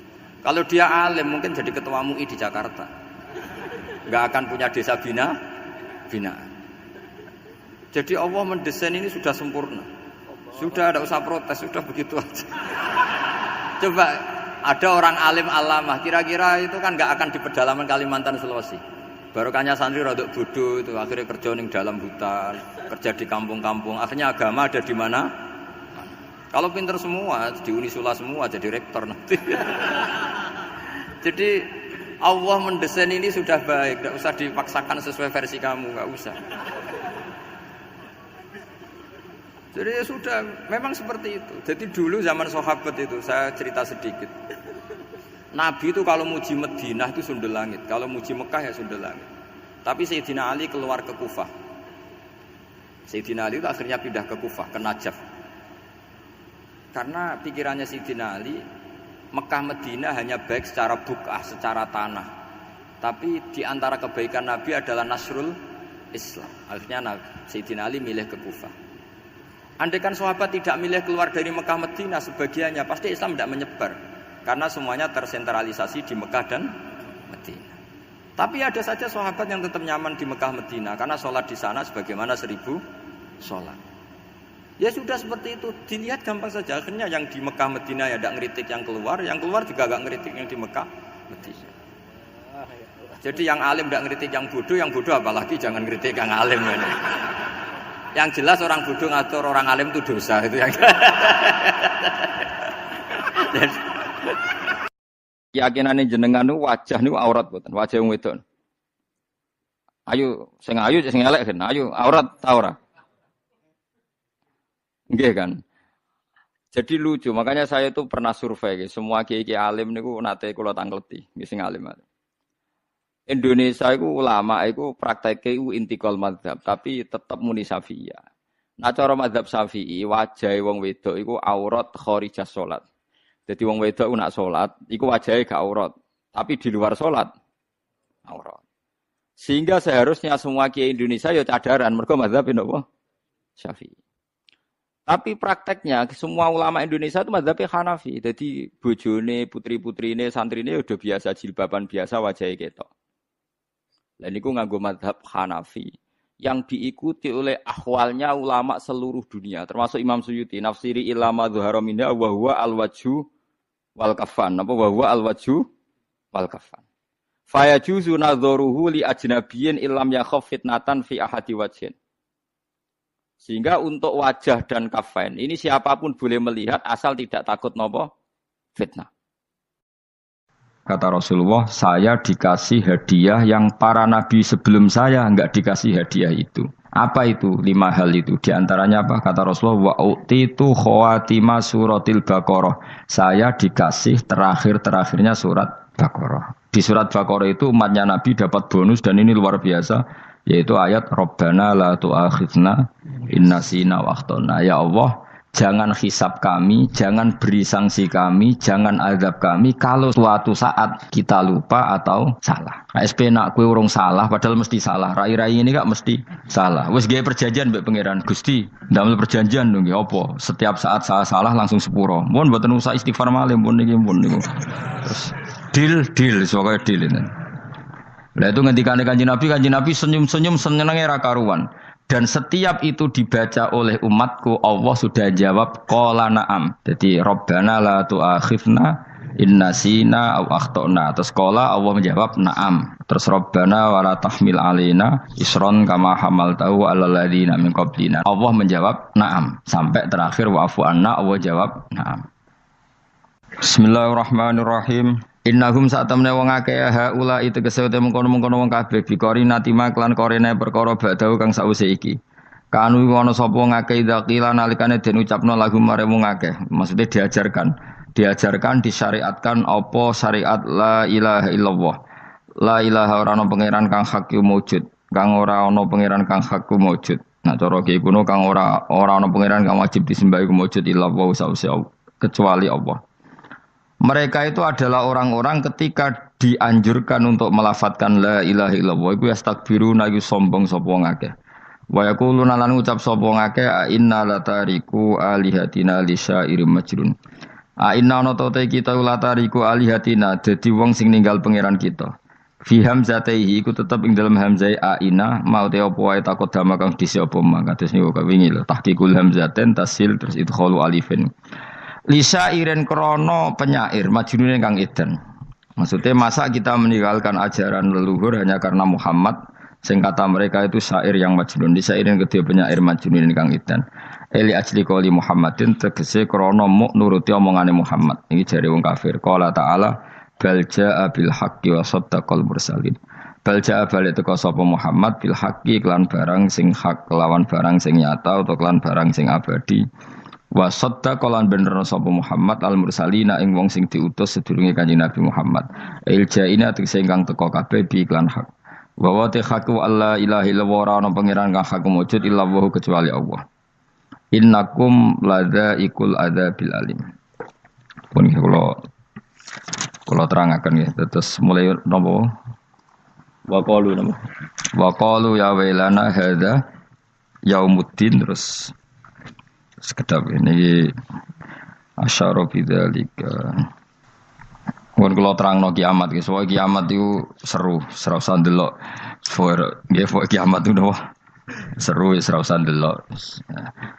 Anjing ben kiamat itu semua orang dihisab, termasuk sampean-sampean bareng dihisab. Pertama sing dijaga jelas salat. Jadi kalau masalah ibadah mahdhah itu salat, nah masalah sosial itu asal tidak saling bunuh.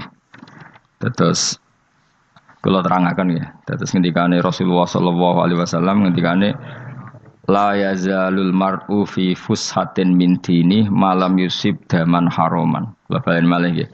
La yazalul mar'u fi fushatin min dini malam yusib daman haroman. Seseorang itu boleh serilek-rileknya dalam beragama asal dia tidak punya masa lalu mengalirkan darah yang terhormat. Gamane cara Jawa ora tau mateni wong, ora tau mateni wong mukmin utawa ora oleh mateni wong sing muahad atau mustaman.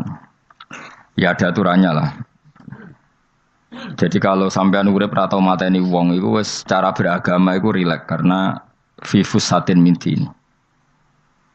Nah tentu mateni itu ada banyak sebab, di antaranya fatwa yang ekstrim. Sehingga ulama dulu itu senang diguyon sampai keterusan saiki. Jadi kabeh wong alim khase sering guyon karena memang menghindari omongan penting. Kenapa? Karena sekali omongan penting ini kadang yu'addi ilal fatwa bitaqatul. Takutnya fatwa itu ekstrim, kemudian saling apa? Saling bunuh. Sehingga masyhur itu ada pepatah bahwa statement ulama atau kolamul ulama, penanya ulama itu ahaddu minas sayf, lebih tajam ketimbang apa? Pedang, karena bisa menimbulkan macam-macam.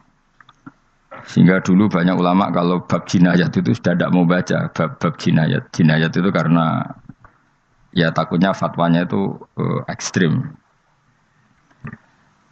Ada beda zaman Nabi itu kan enak ya. Sing Kanjeng Nabi mesti bener ya.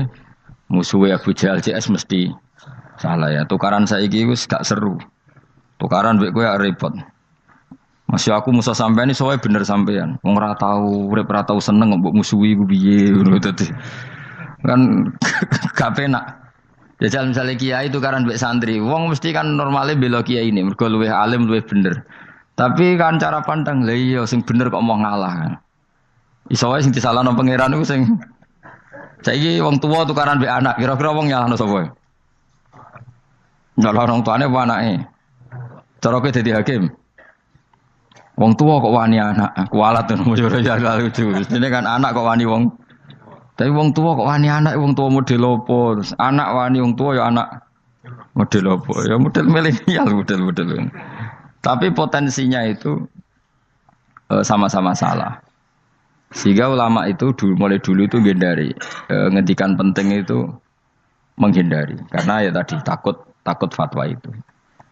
Saya ulang lagi ya. Jadi seseorang itu selonggar-longgarnya dalam beragama asal tidak pernah membunuh, tidak membunuh darah yang seharusnya tidak terbunuh. Terus kalau masalah ibadah itu Allah ngambilnya sholat. Awwalu ma yuhasabu bil mar'un apa? As-sholat. Pertama yang dihisab itu sholat. Jika sholatnya lolos, maka hisab yang lainnya apa? Ringan. Ya pun ngoten. Terus ada hisab-hisab yang di kula waca mungkin sampean iso ngantisipasi hisab. Nah, jadi la tazulu qadama Adam atau qadama ibni Adam yaumal qiyamah hatta yus'ala an arba'in. Pertama ditanyakan dari sifat mudanya, dihabiskan untuk apa, umurnya untuk apa, hartanya dari mana, setelah mendapat untuk apa. Terus wa an ilmihi madza amila bihi, terakhir setelah mendapat ilmu itu apa yang dia perbuat. Mulane ada orang tok ilmu tidak ditakoki wae pangeran ora apa-apa takoki. Ilmu iso nglakoni, mboten gadah ilmu ya Gusti. Terus serepet sampeyan. Dunya mboten gadah dunya. Lha apa ning dunya nggih ngentosi mati sing mon-mon niku aman apa? Sebab itu orang fakir itu masuk surga lebih cepat timbang orang kaya kacek pinten 500 tahun ketakoki. Dia apa mboten gadah napa-napa. Iso ngaji mboten. Jadi gak perlu pertanggungjawaban mereka napa sekacau kan. Nah, sementing kalau terangno ngeten ya. Niki penting rungokno.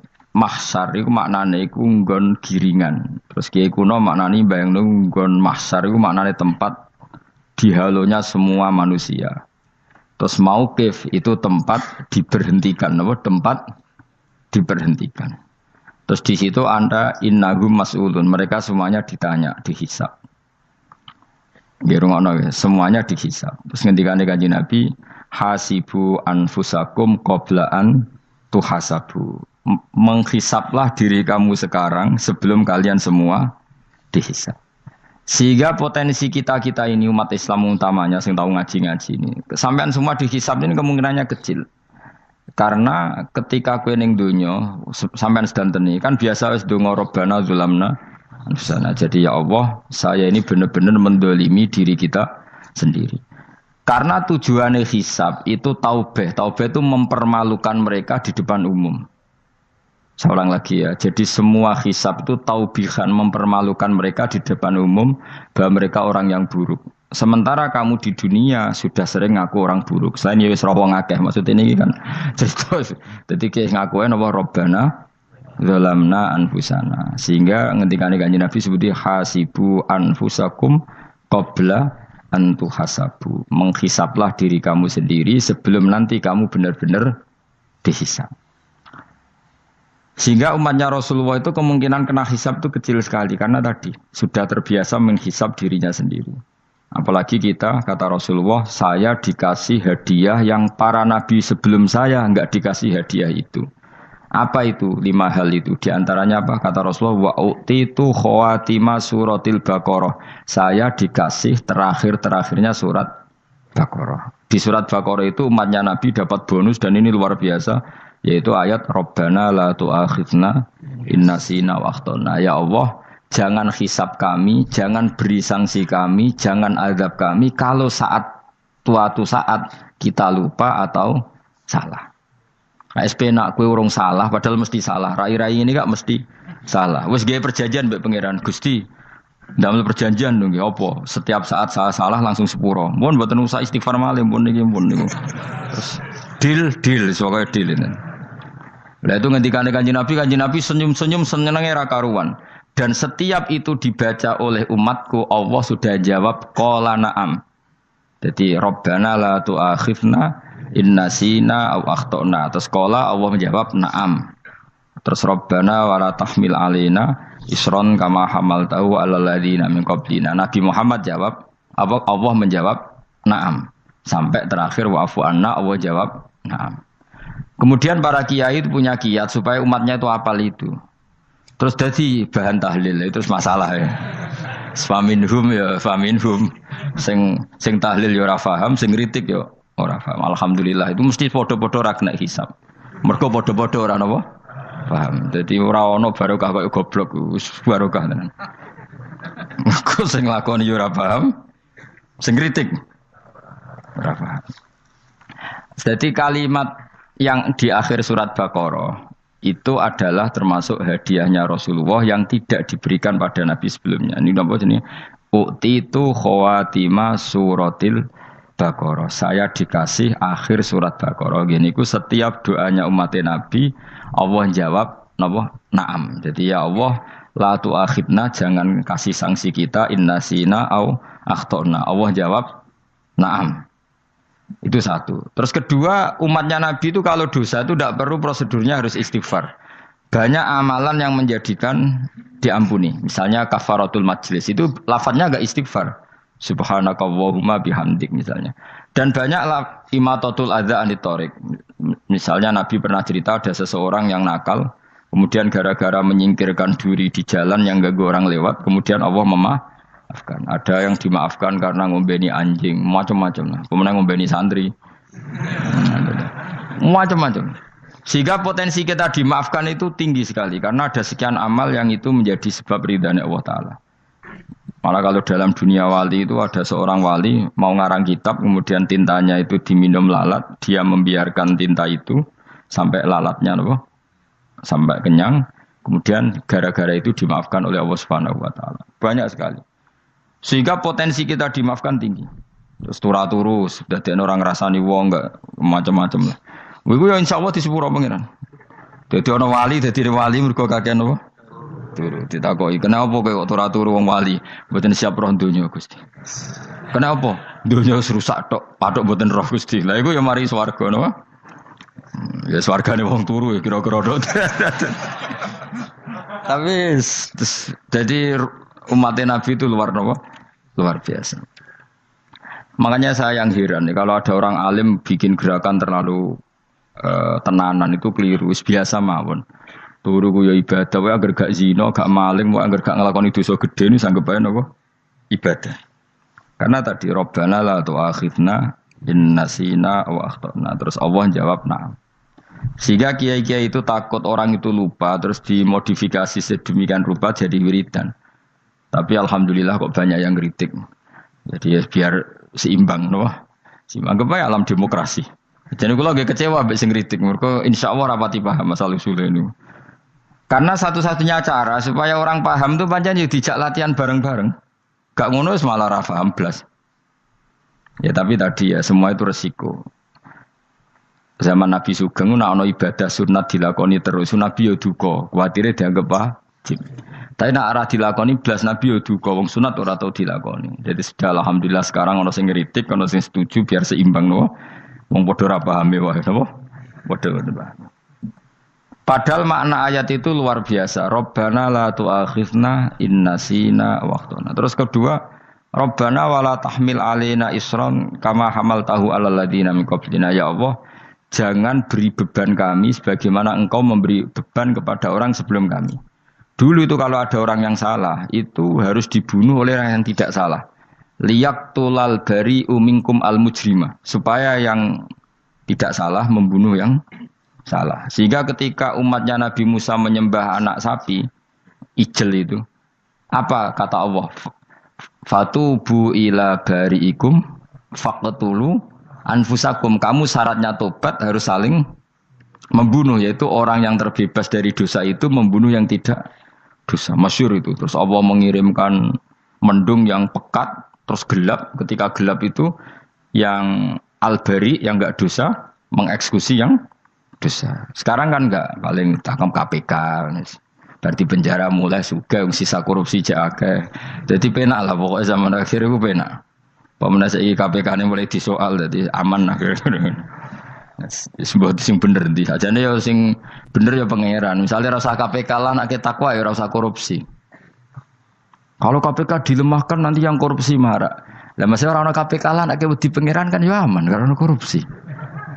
Iku aneh-aneh wae. Iku wong mukmin kok bakas ngono. Pokoke sementing iku nak kowe wedi pangeran kan ra usah polisi, ra usah KPK, wis tetep ra usah dosa wong wedine mbek pangeran. Nah, kecuali ra usah pangeran ateis, lha iku masalah. Ya, tapi kan omongan ini gak populer, padahal bener. Nah, aneh. Jadi karep pemilu ngene, terbebas korupsi nek ana KPK, urip makmur nek ana menteri kemakmuran. Pokoke kuwabe kuwi mbok gantungno pejabat negara. Mengene tau hitam jeblok, sak jeblok-jebloke. Misalnya rasa sejahtera, saya menteri sosial harusnya gini-gini. Ngono korupsi salah KPK, ngono ono keamanan salah polisi. Senengane nyalahno wong.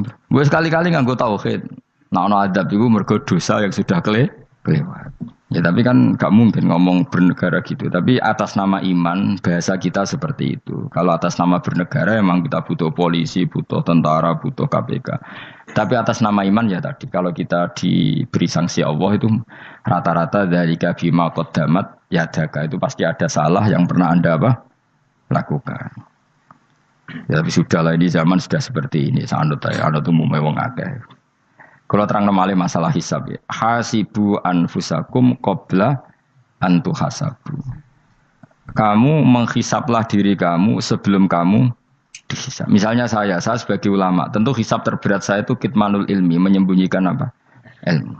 Karena ilmu kalau disembunyikan tuh bahaya sekali. Bayangkan di alam fisik. Misalnya ada orang berkebutuhan pada kemaksiatan, terus di situ ditulis bar, karaoke misalnya. Orang bisa ke sana karena ada tulisannya, ada WA-nya, ada alamatnya. Kemudian ketika Anda bisa Fathul Qorib, tidak ada tulisannya. Harusnya Anda juga nulis ahli Fathul Qorib, ahli Fathul Mu'in, nah, atau ahli Jaljalut, tulis saja. Ahli Primbon. Enggak apa-apa, tulis saja. Penerus Ronggo Warsito, tulis saja. Zaman gendeng, arah melok gendeng, rakeduman, tulis saja. Tapi barokahnya tulisan itu kan orang bisa tahu. Makanya kenapa banyak orang sufi yang sudah menyembunyikan diri warnanya nakal-nakal. Karena dia disalahkan Allah, karena menyembunyikan ilmu. Saya itu orang yang senang tertutup, kecuali masalah ilmu. Saya mau mengajar terbuka seperti ini. Karena tadi, awal dari dikenalinya kemakrufan adalah dimaklumatkan. Awal dari dikenalinya keburukan juga karena dimaklumatkan. Betapa celakanya kalau kemungkaran dimaklumatkan sementara kebenaran tidak dimaklumatkan. Makanya Mbah Mun itu sampai berfatwa, Mbah Mun guru saya itu. Nah ono masjid ra ono menawarane Mbah Mun duka. Masjid kok ora ono menarane, wajib ono. Dulu saya iskal kenapa menara jadi wajib. Tapi setelah saya tambah angan-angan, secara fikih jelas tidak wajib. Tapi coba bayangkan, misalnya ada bar lampunya tinggi, orang dari jauh tahu itu bar. Sehingga kalau mau maksiat misalnya ingin ke sana. Sekarang misalnya masjid gak ada menara nih, ada orang ingin sholat, ono masjid tahu orang. Tapi baru kayak ada menaranya kan? Tahu. Intinya semua kebaikan itu harus dimanarohkan. Makanya manaroh itu dari kata nur, dimenarakan, dari kata nur, dari kata dicahayakan, dimaklumatkan. Sehingga mulai dulu lama itu meskipun humul itu menyembunyikan diri. Tapi kalau masalah ilmu mereka membuka diri. Loh coba kalau misalnya ngaji seperti saya ini, saya tidak terang-terangan jadi orang alim. Sebetulnya nggak baik. Kalau kamu ujub, sombong, aku orang alim itu tidak baik. Tapi kalau kita kan tidak, karena ujub tadi harus memaklumatkan. Coba berapa bapak-bapak yang tertolong nyari bidan ketika istrinya hamil gara-gara tulisan, karena yang nolong itu bidan, ya kan, dokter gigi, atau kalau nggak dokter ya ahli gigi. Ahli gigi itu yang dipasang tanpa medis itu. Nggak, kamu menjadi tahu karena apa coba? Tulisan. Tapi kenapa kebaikan tidak seperti itu? Harusnya sampean ya tulis saja. Misalnya sampean nggak alim saja, maklar orang alim. Siap menyalurkan ke tempat-tempat orang alim. Coba TKI tenaga kerja itu. Mereka tahu Korea, Hongkong karena tulisan penyalur tenaga kerja. Tulis saja rumah kamu penyalur ke orang alim. Nanti antar kembeduan. Kalau ada orang tanya, maksudnya gimana? Kalau butuh orang alim, tak antarkan. Oh ya sudah, itu kalau se-Indonesia, itu luar biasa. Jadi yang ngajinya dulu Fathul Qorib sampai bab sholat itu saja. Ahli Fathul Qorib sampai bab sholat. Tulis saja dalam kurung pemahaman pas-pasan. Enggak apa-apa. Lo coba dokter itu kan fair. Kalau ilmunya pas-pasan tulis dokter umum. Kalau dia merasa pinter dokter spesialis. Dan itu menjadi orang tahu. Tulis saya kan ahli saraf. Nah, lo buatan guyon itu betul. Makanya saya ini termasuk orang yang menyembunyikan diri. Tapi kalau bab ilmu enggak. Sehingga nyun sewu saya tidak sombong, banyak gus-gus alim yang ngaji saya Jamul Jame, ngaji Mahali. Padahal itu kitab tersulit di pondok. Tapi gara-gara saya sering cerita, saya pernah ngaji Jamul Jame sama Mbah Mun. Saya pernah mentakriri kitab ini, kitab ini. Hanya banyak yang ngaji saya. Kalau tanpa itu kan mereka tidak tahu. Ya sampean nggak apa-apa kalau menyaingi saya. Tulis saja di rumah kamu ahli Jamul Jame. Barang diparani ahli apa? Ahli jilid. Maksudnya kalau kitab kamu rusak bawa sini. Ya enggak apa-apa. Nah, sehingga syarat utama jadi nabi itu sebetulnya memaklumatkan diri. Ya saya ulang lagi. Pertama nabi jadi nabi syaratnya apa? Memaklumatkan diri. Sehingga pertama beliau jadi nabi naik gunung Sofa, kemudian ya maksara Quraisyin halummu ilayya, wahai orang Quraisy ke sini. Terus Nabi mulai manggil satu-satu, ya Bani Abdi Amanaf ke sini, ya Bani Fihir ke sini. Terus saya ini adalah An-Nadhirul Mubin. Saya sekarang diangkat jadi nabi. Terus Abu Lahab marah-marah, tabban laka ya Muhammad alihada jama'tana. Muhammad, kamu itu orang sial, kita enak-enakan tidur gara-gara kamu manggil kita datang, ternyata hanya untuk urusan seperti ini. Makanya terus ada tabat yada abi labi watab. Tapi yang iman kemudian tanya, Muhammad, kalau kamu setelah jadi nabi, misinya apa? Saya diutus Allah untuk kamu menyembah Allah, tidak boleh menyekutukan Allah. Dan Allah memerintahkan kamu afaf. Afaf itu meninggalkan zina, meninggalkan maling, gini-gini. Coba kalau Nabi tidak memaklumatkan diri. Jadi Nabi seklunak-klunus. Ketemu wong monggo nggih. Ada tembu dia nggih. Sengerti nak Nabi ku sapa? Sehingga orang-orang yang humul, yang menyembunyikan diri itu di bab ulama masalah besar itu. Karena ciri utama dosa adalah kitmanul ilm. Makanya Nabi sidik amanat tabligh fatona. Tabligh itu lawan katanya apa? Kitman. Makanya saya ngaji di mana-mana. Saya di Jakarta ngaji, di sini ngaji, di Pasuruan ngaji. Harus dimaklumatkan ilmu. Dan kalau ada orang tanya ya tak jawab. Saya itu kitab yang paling aneh di pesantren, misalnya yang mulai aneh lah, gak Jamul Jame. Saya sampai sekarang masih ngajar Jamul Jame. Kitab yang aneh. Macane lagi roh judulnya pusing. Jamul Jawame, kumpulane pira-pira kumpulan. Jadi ilmu apa ae ana ning kono. Sing gak ana ilmu dukun, mboten enten. Ilmu carane bodoni ya ora ana. Ning kono mau carane mlebu swarga tok. Lane potensi kula mlebu swarga itu tinggi sekali. Cara sing model piye duwe. Dadi mun. Dadi cara sing model piye duwe. Dadi cukup banyak napa? Cara. Sampe nek ndek cara sitok orang mesti, kalau nu gak ada cara kata. Jadi nak dari cara iki mentok, ganti cara iki mentok. Ya terakhir paling gampang itu cara nganggo fadhole pangeran. Iku kena mbok tiru. Pokoke mbok swarga nganggo fadhole pangeran. Masalah utama kita sebetulnya itu. Makanya saya tidak pati cocok sama orang sufi itu. Kebenaran itu harus dimaklumatkan. Sementara orang sufi itu ingin menyembunyikan diri. Itu kalau untuk yang alim itu tidak bagus. Wong kita saja tahu itu dokter atau bidan karena tulisan. Ini bidan, ini dokter. Dan mereka jujur, dokter umum, dokter spesialis. Loh, coba misalnya di kota, kamu tulis saja penyalur kebaikan. Orang yang ingin mondok Oh pondok pilihannya ada, Sarang ada, Peloso, Lirboyo. Kalau saya ke sana gimana? Saya kenal Gusnya, tak anter.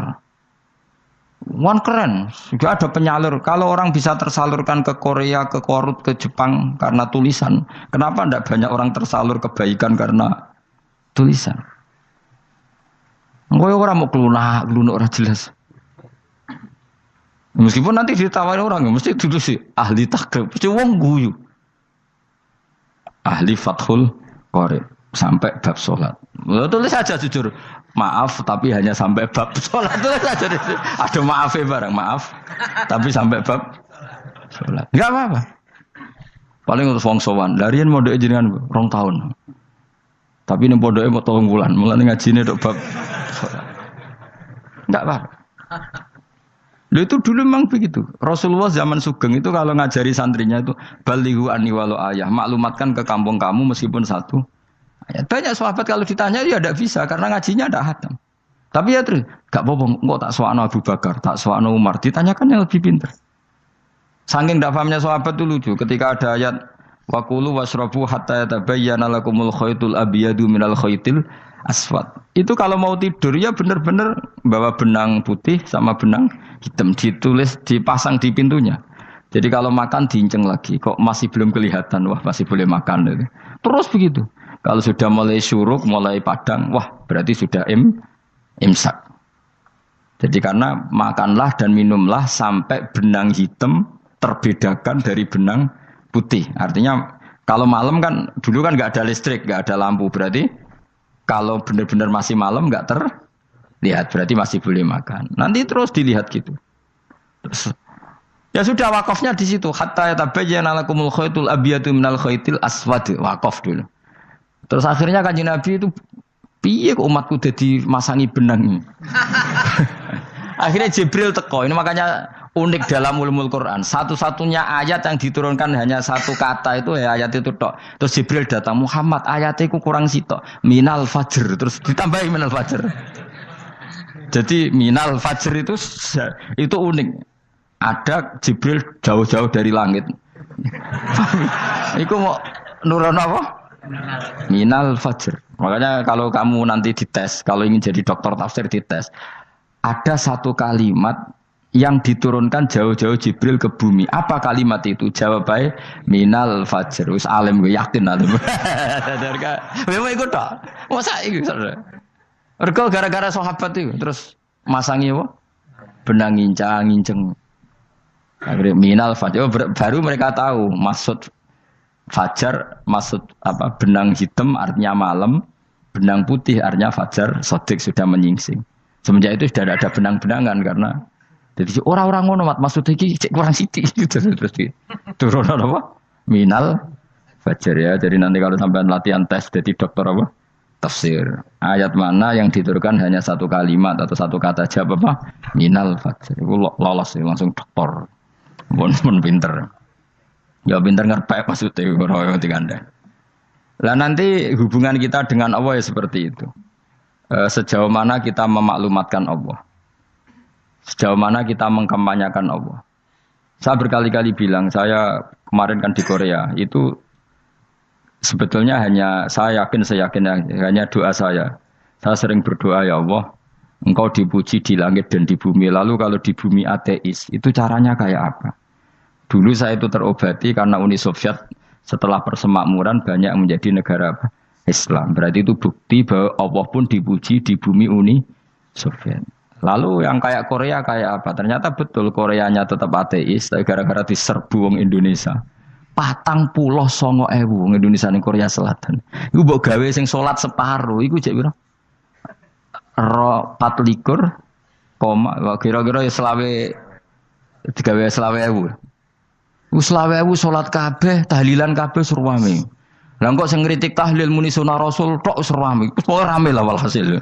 Kita tahlilan, wah itu enggak ada hadisnya. Enggak apa-apa, yang penting muni hadis, yang sitok tahlil. Muni hadis ya ibadah, tahlil ya ibadah. Mbak lah soal kok bener ding totalan guri. Yang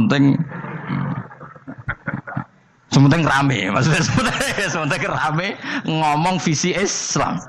Kita Islam tahlil, sitok Islam sunnah Rasul enggak masalah. Wong ape yakin bener saiki ya ora ono klarifikasi. Tapi sementing kan kabeh ngomong tentang Islam. Artinya gini, Allah punya cara untuk supaya bumi Korea itu ada yang bertasbih bersujud. Mil'us samawati wa mil'ul. Allah tidak kurang cara. Golek wong kedonyan ditawarik ke sana demi uang. Bareng wis ning kono dielingno pangeran. Segawe masjid, kontrak masjid macam-macam lah, masjid kontrakan ning Korea. Nang kene ra ono masjid. Pusing. Saya pernah ngisi di satu masjid itu gambare pintu gerbangnya bukan salib kan. Ternyata tingkat 1 itu gereja, tingkat 2 bar, tingkat 3 masjid. Kadang ya kebalikan masjid, bar, gereja. Satu gedung. Jadi malaikat saya tidak tahu lewatnya gimana itu. Enggak tahu. Enggak tahu itu cara lewat gimana. Karena malaikat bagian rahmat itu enggak bisa dia lewat salib. Tapi dia harus menulis ganjaran yang sholat. Enggak tahu saya lewatnya dari mana karena itu. Ya tentu dia punya cara lah. Tapi yang jelas ya agak bingung ini gimana. Itu pernah yang tingkat 2 itu bar pas aktif. Ada santri yang ya pekerja imannya pas-pasan. Kalau nanti gus badhe Jumatan, mlebu bar pas aktif wae wong ayu. Meh wera Jumatan. Mergo mau tingkat 2 bar, tingkat 3 masjid. Itu ana khutbah yang barnya tetap main, ada bar yang masjidnya tetap khutbah. Itu masuk bar. Sudah Jumatan apa ning kene wae.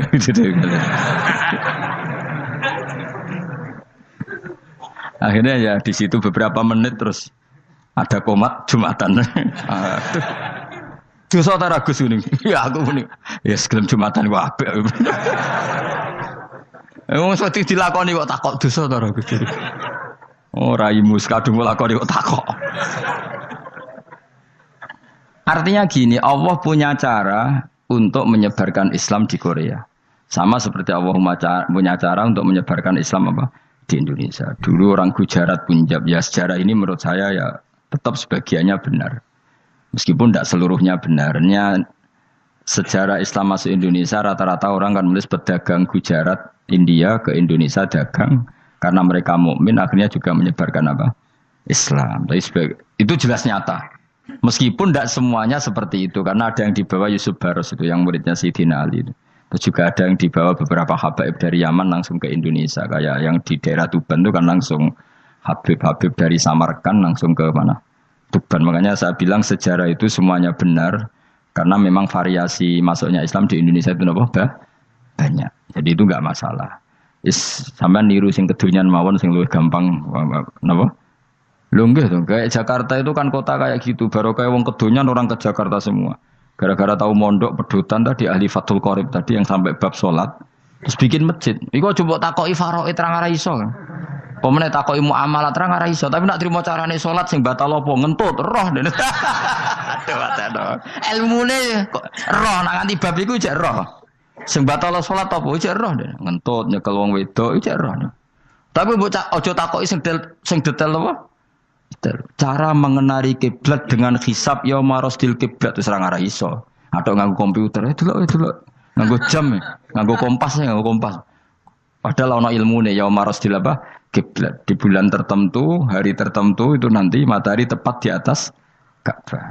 Ora ngara iso nek ngono niku ora ngara iso. Ya saya ulang lagi ya. Jadi kesalahan kita adalah kebenaran itu kita sembunyikan. Padahal awal dikenalnya Islam itu lewat i'lam. Fasda bima tu'maru. Kebenaran harus dimaklumat. Tapi problemnya Islam Indonesia tuh kadang humul tuh bangga. Enggak dikenal orang itu bangga gini. Oke lah, kalau yang enggak, saya sendiri ya suka humul. Sampai sekarang saya suka humul. Saya sampai sekarang enggak suka tamu. Bukan karena benci tamu, ribet. Maksud saya kalau sowan kiai ya ngaji saja, ora usah sowan. Oh ribet. Ya lucu kan, seneng Gus Bak jare wong alim. Terus senenge mau sowan tok ngaji ra gelem iku piye karepe. Wong kok aneh. Iku berarti kalau karo kowe seneng dokter, di konsultasi obat ra gelem tapi ngajak jagongan. Dok, jenengan tiyang pundi? Jenengan manggen dalem mriki mulai tahun pinten? Lah ya kowe takok dokter kemalan. Mesti nek kowe takok laram apa, obate apa kok malah kenalan. Pindah Jogja tahun pinten, Dok? Dan jenengan kawin mriki tahun pinten? Lha wong jare Gus Bae wong alim kok sowan ngono. Jenengan kelahiran tahun pinten, Gus? Zaman dinosaurus. Wong alim kok takoki lahir iku piye karepe? Sesuk tak gak takok pisan matiku kapan, Om. Coba betapa naifnya kita kalau kita suka dokter, terus kemudian kamu takok dok kelahiran tahun pinten jenengan. Aneh gak? Nak kowe seneng dokter mergo mau konsultasi berobat ya ngomong saja apa yang kamu butuhkan. Aku seneng wong alim yo ngaji titik. Nah, kowe misalnya seneng artis, delok konser artisnya takok kelahiran tahun piro. Gak penting artis ayu mbok delok seneng wis sudah gitu aja. Ora wong alim yo ngono ngaji seneng. Yang kadang wong Jawa lucu, seneng wong alim sowan terus takok-takok. Aneh, iku dudu obatno ngono, yakin ngono. Maksudnya bu sing profesional maksudnya sing rontok bener sithik lah dadi wong. Aja bener nemen-nemen gak mungkin wis pokoke bener sithik-sithik.